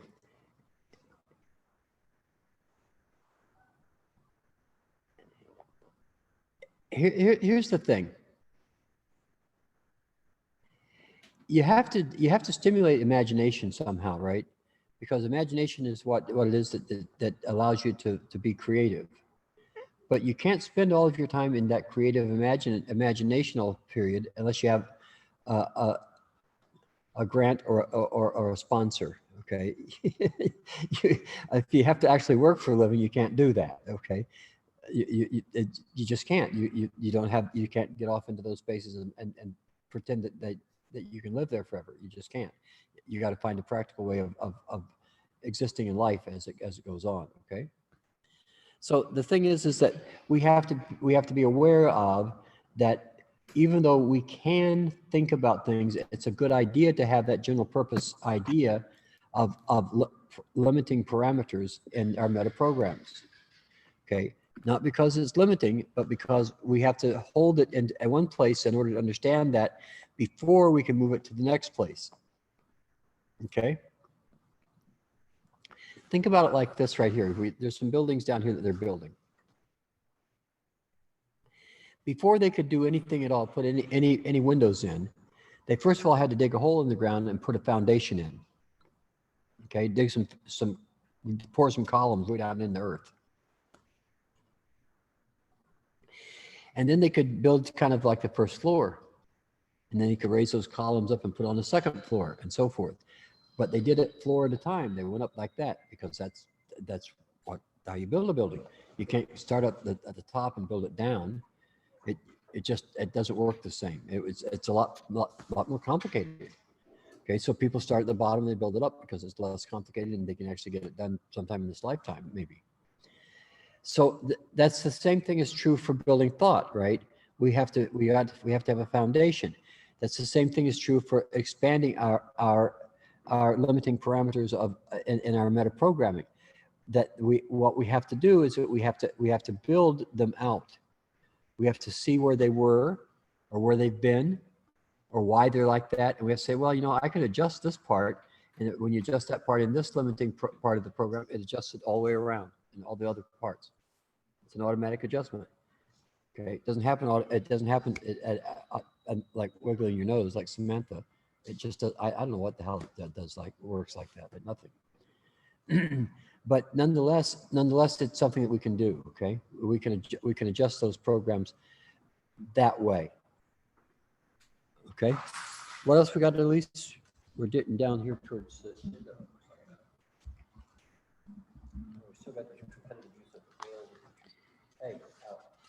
The principle of the competitive use of available computer structure has a corollary. The larger the computer is, the larger the total number of metaprograms and of programs storable, and the larger the space which can be used for one or more of the currently active programs simultaneously operating. The larger the number of actionable elements in the brain, the greater the abilities to simultaneously deal with the current reality programs and to reinvoke a past stored reality program. The quality of the details of the reinvoked program and the quality of the operations in the current physical reality are a direct function of the computer's absolute functional size, while other values being equal.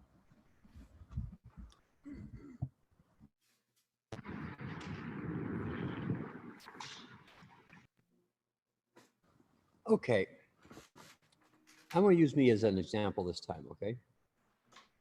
One of my tricks is to be able to listen to somebody talk about something and compare what they're talking about right now to other stories I've heard from them. To the point that I'm often a better reference of their childhood experiences than they are. I think Elise can probably attest to that one. Well, you want to explain that to them?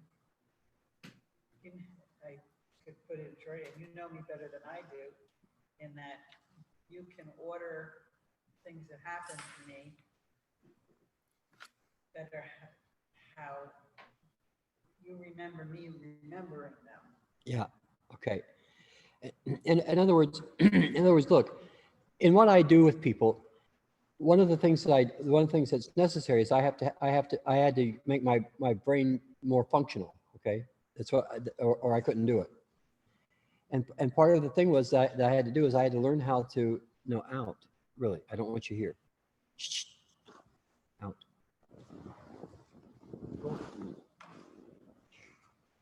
one of the things I had to do to accomplish this is I have to remember what it is that people are actually thinking with. Okay, and I have to be fair with them about that. Hey, no, get out. Go on. Go on.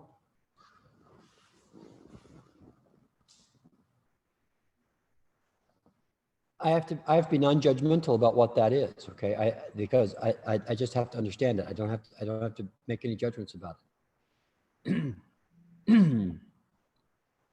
And so it's like I remember people even from their stories. It's like I remember Joe, like our buddy Joe, from his dad died on his birthday, and they didn't tell him. Okay, that's kid is 5 years old. His dad died, and nobody told him, and he went on and partied like he didn't know what he did. It still affects him a lot. I have to remember that at 5 years old, Elise walked out the door and gave her mom a little snippy. Well, I'm going with daddy, and you're not mother. I'm the wife. Kind of look. Elise will tell you about it. But I have to remember that all of the time. Okay, I have to, whenever I talk to her, I say, okay, that's there. And what is she, where has that been modified now? That's how I understand what she's talking about, is watching the differences between what she started with and where she went to. Same with you. I have to remember where you started and where you went to. Okay, those are parts of my job to do in terms of showing somebody how they think. Okay, not telling them what to think, but to say, okay, well, you did this, right? Is it still there? Oh yeah, it's still there. You want to do something about it? No. Okay, let's leave it alone. Oh yeah, I really, really, really want to, but not today. Okay, all right. You let me know when you really, really, really, really want to. Okay, and we'll do it then. Yeah, but not today. All right, I'm good. I don't want to do it today either. You got to understand, though, folks, that we all do this thing, right? We all have these things within us that, well, we need to use our brains in a little bit different form so that we can do what we do best. And in order to do that, it really, really helps to know what it is that we do. And how do we figure that part out? Well, we figure that out by seeing what we do that's different than anybody else does. See, we all do something that's weird. And that's probably the key to us figuring out what it is that we do really. Because we're the only ones that do that thing. And well, why do you do that? I don't know. It's just there. I just do it. Some people sing.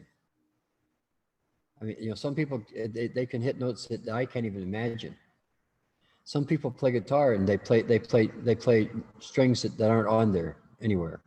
They play notes that aren't on there anywhere. They just play them. They just get them out of there. Ding dong ding, and it's like, the fuck, that note doesn't belong. That note is not on the guitar anywhere.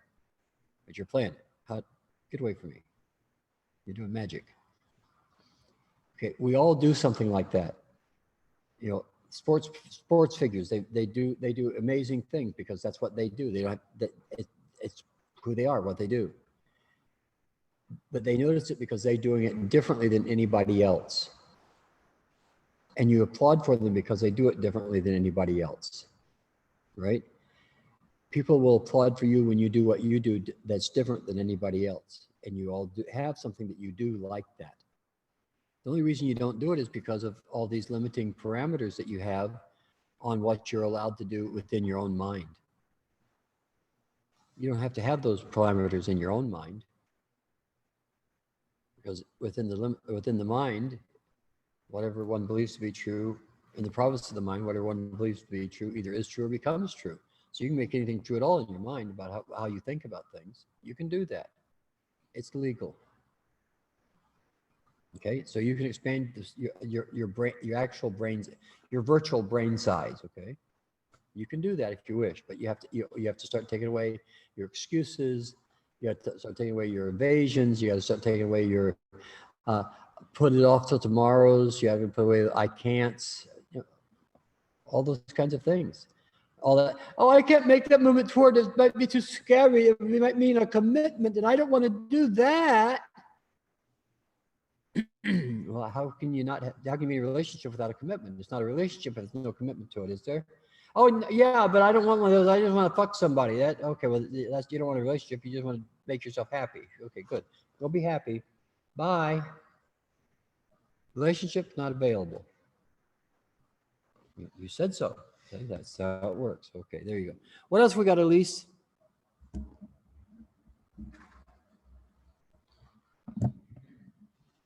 There may be brains which are large enough to simultaneously project from storage into the visual field. We did that one? Sorry. The consciousness program itself is expandable and contractible within the computer's structure within certain limits. In coma, this program is very nearly inoperative. In ordinary states of awareness, it needs a fair fraction of the machinery to function. In expanded states of consciousness, the fraction of the total computer devoted to its operation expands to a large value. If the consciousness is sensorially expanded maximally, there is little structure left for motoric initiation of complex interaction and vice versa. If motor initiation is expanded, the sensorial creations are reduced in scope. If neither sensorial nor motor activities are expanded, more room is available for cognition and or feeling, etc.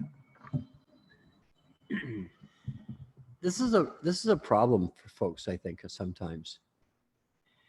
Is that they get lost in having to feel things physically a lot of times. Okay, and nothing wrong with that. It's fine, but the idea is to kind of have a balance. Okay, if you can. Not everybody can. I'm not saying that this is right or wrong. It's not a right or wrong idea here. It's just a matter of, again, you got to consider it. If you're into physical activities, the idea of you understanding emotional concepts is reduced. Okay, it isn't impossible. It isn't not people don't. There's not that people don't do it. It's just that it's not as available to you as if you're putting all your effort into, say, lifting weights. Okay, I mean the guy who just does weights and weights and weights and weights and weights and weights and weights and weights and weights and all that stuff all day long. I mean he's got pecs out to there and so forth, but those pecs keep his brain from expanding at all. Okay, that's all he can think about is the weights. Okay. I mean, there are girls coming in that gym that are also thinking about those weights that he's picking up, and they're wishing that she was one of them. Okay, okay, it's perfectly fine. It works. Okay, she's as physical as he is, right? I mean, that's the thing.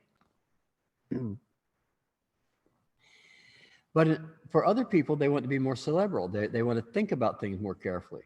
Okay, there are architects and there are musicians and so forth that do these other things that are not necessarily physical. Okay, but they take up brain space. Okay, that's the whole point. Is that you got to pay attention to what are you using? What are you thinking about? What are you thinking with? For instance, here's one. Nobody on the call here worries at all, I'm sure.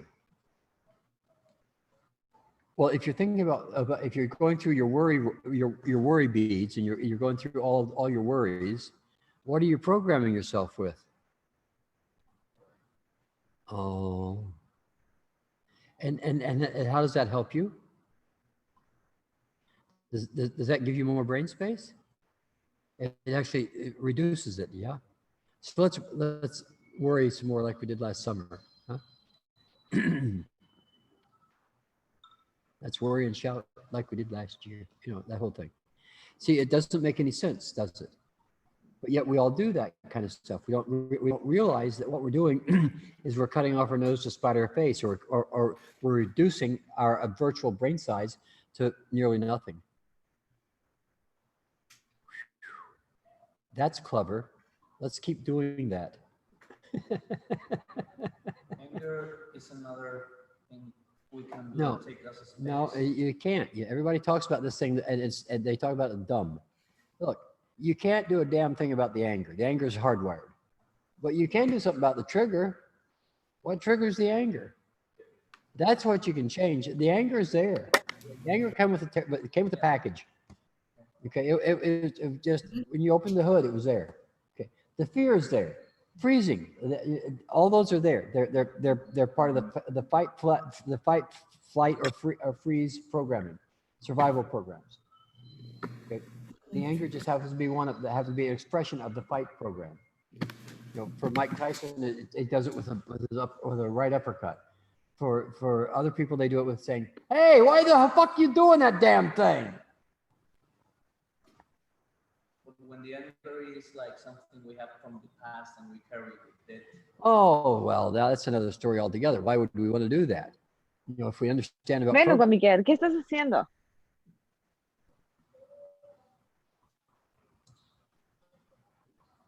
Oh, he's too far away. That's the reason. Wait, you have to come over here and talk to the mic, I think.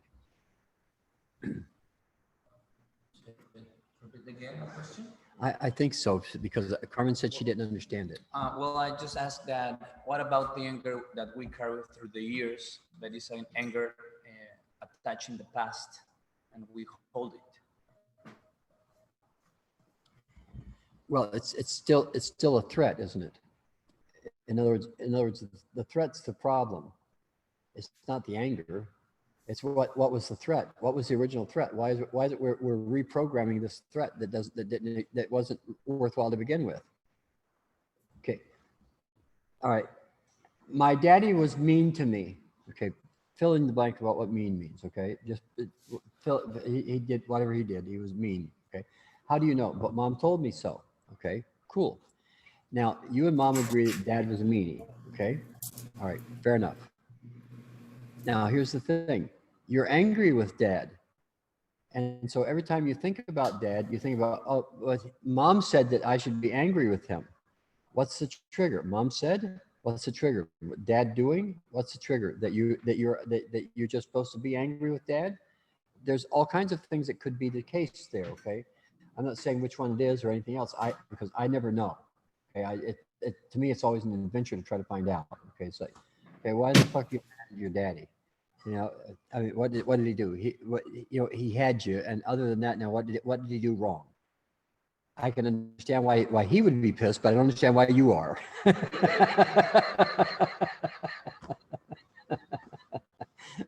Okay, all right. See, that's the thing about the anger, right? You know, it's like, you know, if you stop and think about it, unless there's something that you have to fight about, why? What anger? Our friend Ken, for instance, he's been angry forever and a day, okay? And he's pretty sure that he's hidden it away and he's not really angry. But every time he talks to anybody at all, he's angry with them. Okay, everybody's fucking him. Nobody's fair with him. His partners won't be fair with him. His wife isn't fair with him. I'm not fair with him. Nobody's fair with him. And he's just so mad. He's not going to do this anymore. But he keeps doing it, and it just pisses me off. No end. Why did you make me do this? Nobody made you do it, Ken, but there you go, dude. It's okay. Keep on it. Okay, go for it. But that takes space of his brain. Oh man, it takes up so much space in his brain that he didn't know whether to shit or go blind. I swear to God, the guy doesn't have the brain space to pay attention to whether it's raining or not. I mean, he's smart, and the thing is that he's a brilliant man. Don't misunderstand at all. He's brilliant. I mean, he's just really. I mean, he can sit down and dictate a 22-page contract, word for word. Just start dictating it. That's incredible that he can do that, but he doesn't. All the wherewithals and wherefores and wherebys and all, you got it all in there. Okay, that's single spaced. Well, what we can do with all the others. That's right. Okay, so what else we got, Elise?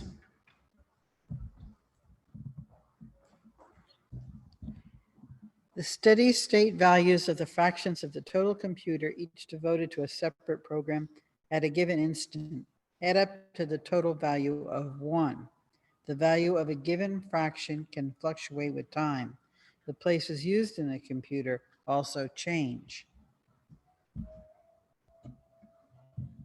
Well, this one's an interesting thought, and it's more complicated than it appears, okay? Because at first it appears that it's just a simple arithmetic problem, right? But think about this as just another instant or two, and maybe you'll see what I'm talking about. First of all, let's think about what it means that all the fractions of the computer add up to 1. Okay, that's the size of the computer, 1. Okay. Anything we think about is a fraction, or requires to, or uses a fraction of that one computer. Okay. And so if we're thinking about a lot of things, then those things are all taking up space. So for instance, one of the things that I talk about with people in terms of being an entrepreneur is that you have to be done with something. I don't care whether it was right. I don't care whether it was wrong. I just want to know that you're done with it. Okay, how did it work? It sucked rotten eggs. Okay, great. We're done with that? Oh yeah, we're done with it. How'd that work? It worked wonderful. Great. Let's put it to work then, shall we? Okay, great. Let's do it in the morning. Okay, great. Let's do it. That's entrepreneurialism, okay? Running a regular business, running a business that's past the entrepreneurial stage doesn't require that. It requires doing the same thing over and over and over and over without interruption, okay? Now, in the brain, we all have to be entrepreneurs. And the reason is because we can't leave unresolved issues hanging out, because they take up gobs of brain space. Okay, they go on for years. We can get brain space used up by something from childhood and not realize it's used up, and we worry it. We don't resolve it. And it adds up. Then it goes into our marriage. It goes into our children. It goes into all kinds of places, and we don't ever resolve it. And it takes up all of our brain space until we're dead, and still taking up that same brain space, and we miss life because of it. Now we all do that, okay? We all have certain things that we do like that just not fun, but we end up doing it, okay? But it's because we don't understand that we can't fill our brains up with unresolvable or unresolved issues. We can't do that.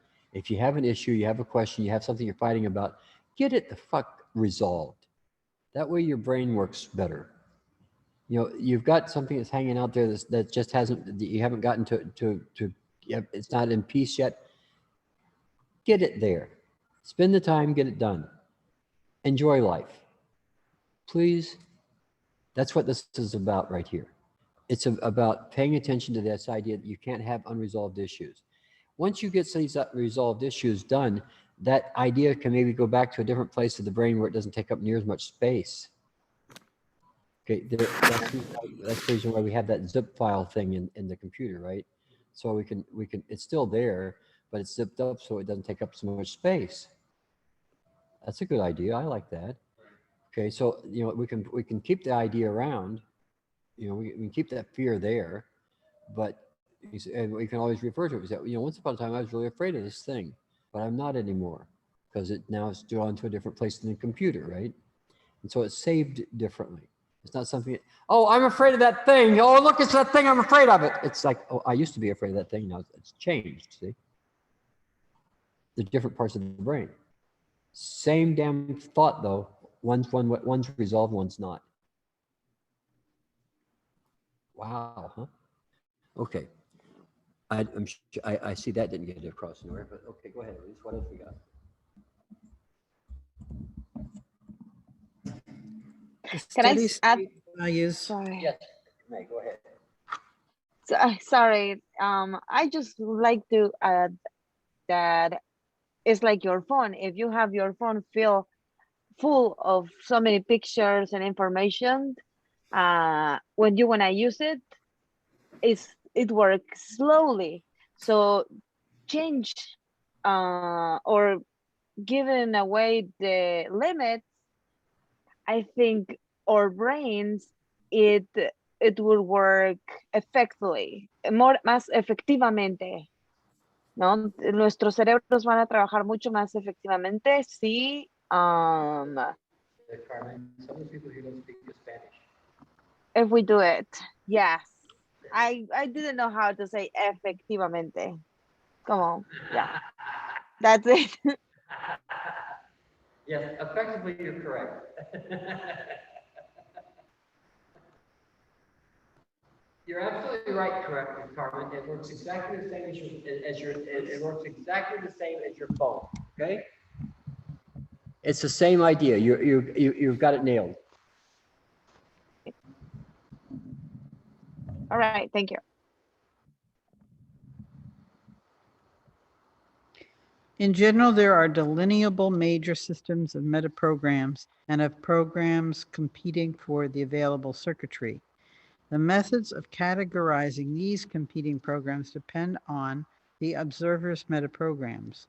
One system divides the competitors into visual, acoustic, proprioceptive, emotive, inhibitory,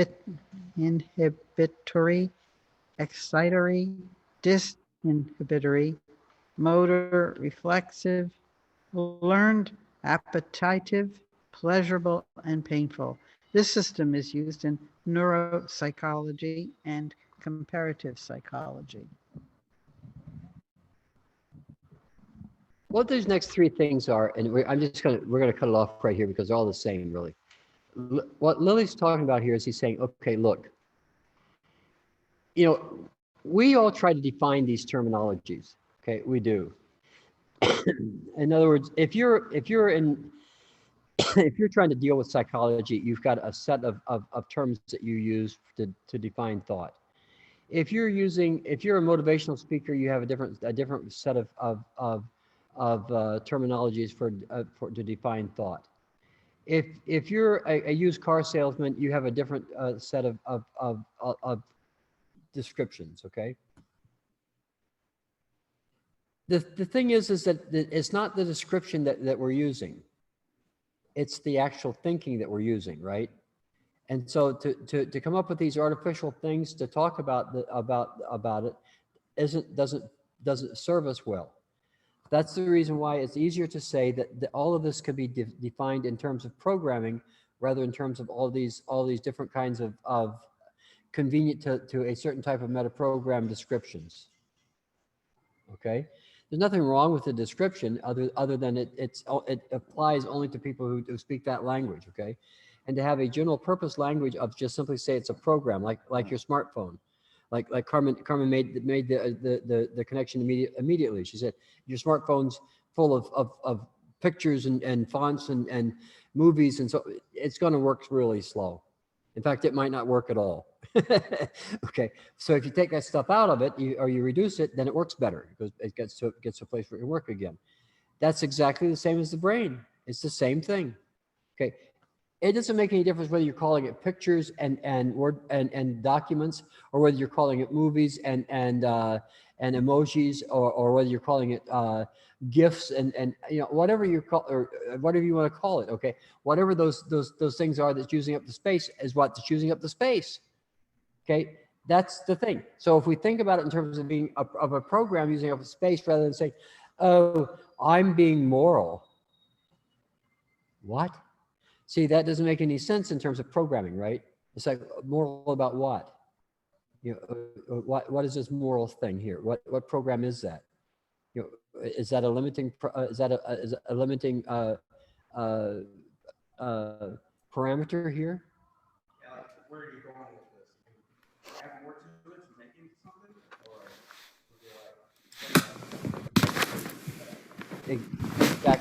Exactly. In other words, yes, you can continue to take a program that doesn't work well and add more not work well to it with worry, for instance, to say, well, wonder why it never works for me. It worked for somebody else, I'm pretty sure, but it didn't work for me. Mom always loved you best. That's the problem. Whatever it is, right? Okay. But what happens really is that we use these goofy. They're not goofy. They're actually good things for the people who use them. Okay, but they don't mean anything to anybody who doesn't use them. So programming language is something we all are familiar with because, well, anymore we are, because we all know what an app is, right? We all know what programs are. We got lots of them in there. We all know what too many photographs in the phone means. It means your phone doesn't work. Okay, we all go through those things, right? We all leave too many programs open without turning them, going through and flipping them off, right? Until it doesn't work. You know, for those of you who have Apple phones, if you punch it just the right way, right, you get that list of all the programs that are open now, all the apps that are open. Sometimes it takes me 20 minutes to take them all out. Because I forget to go turn them off, right? Those are all worries. Those are all unresolved programs. That's what they are, okay? That's it, and they work exactly the same way. It's just something that's sitting there going, hi, I'm ready to be used anytime you want to deal with me. I'm taking up space now. I'm not doing anything, but here I am taking up space. Are you happy? Oh, you should be. Oh, no, you're fine. I knew that's what it was. I knew, yeah, okay, great, you're fine, good. Things are the way they're supposed to be. Go ahead. Yeah. Do you think procrastination is kind of a program? Of course it is. Or a metaphor? Well, it's probably a program, don't you think? Because a meta program has to be applicable across the entire system. All the programs have to be dependent on that program, and it could be a feature or a limiting parameter to a meta program. Okay, I just never feel like getting up and doing anything. Did you eat today? Oh yeah, I did. Did you earn any money? No. Well, how did you eat? Well, my mom was nice to me and she fixed me this nice lunch. Okay. All right. Well, guys, I think that's going to tell you about all the things you're going to need to know for this evening. I think, at least, maybe not, but I think it will. But I'll tell you what, we can get back to this. We can get back next week and we'll talk about evasions. Okay. Evasions, it doesn't take a long time, but it really knocks you on your hiney for a few days because you realize how many things you're evading, how much you evade. It's just awful. Really, I mean, the first time I read through that stuff and I really understood it and so forth, it's like, well, I threw the book across the room. I didn't want to read it. Evade this, Baba. Okay. My friend Mo, we were talking one time about something about her program, and I responded to her something like, Mo, there's not any cosmic trading floor. She knocked all the keys off her keyboard. Just, damn, John. She didn't answer me for 3 or 4 days, and when she finally did, she said, my keyboard's better, no thanks to you. So she hadn't dealt with the program quite yet, or the trigger, perhaps. Anyway, thank you all for attending, and how about we see you next week? And Luca, you want to close this out with anything, or? No, yeah, I'm gonna send them the Okay. link. Oh, okay. Luca's going to send links and material and so forth, and questions, so you guys can have a good time. Okay. Thanks, guys. We'll talk to you soon. Okay. Bye.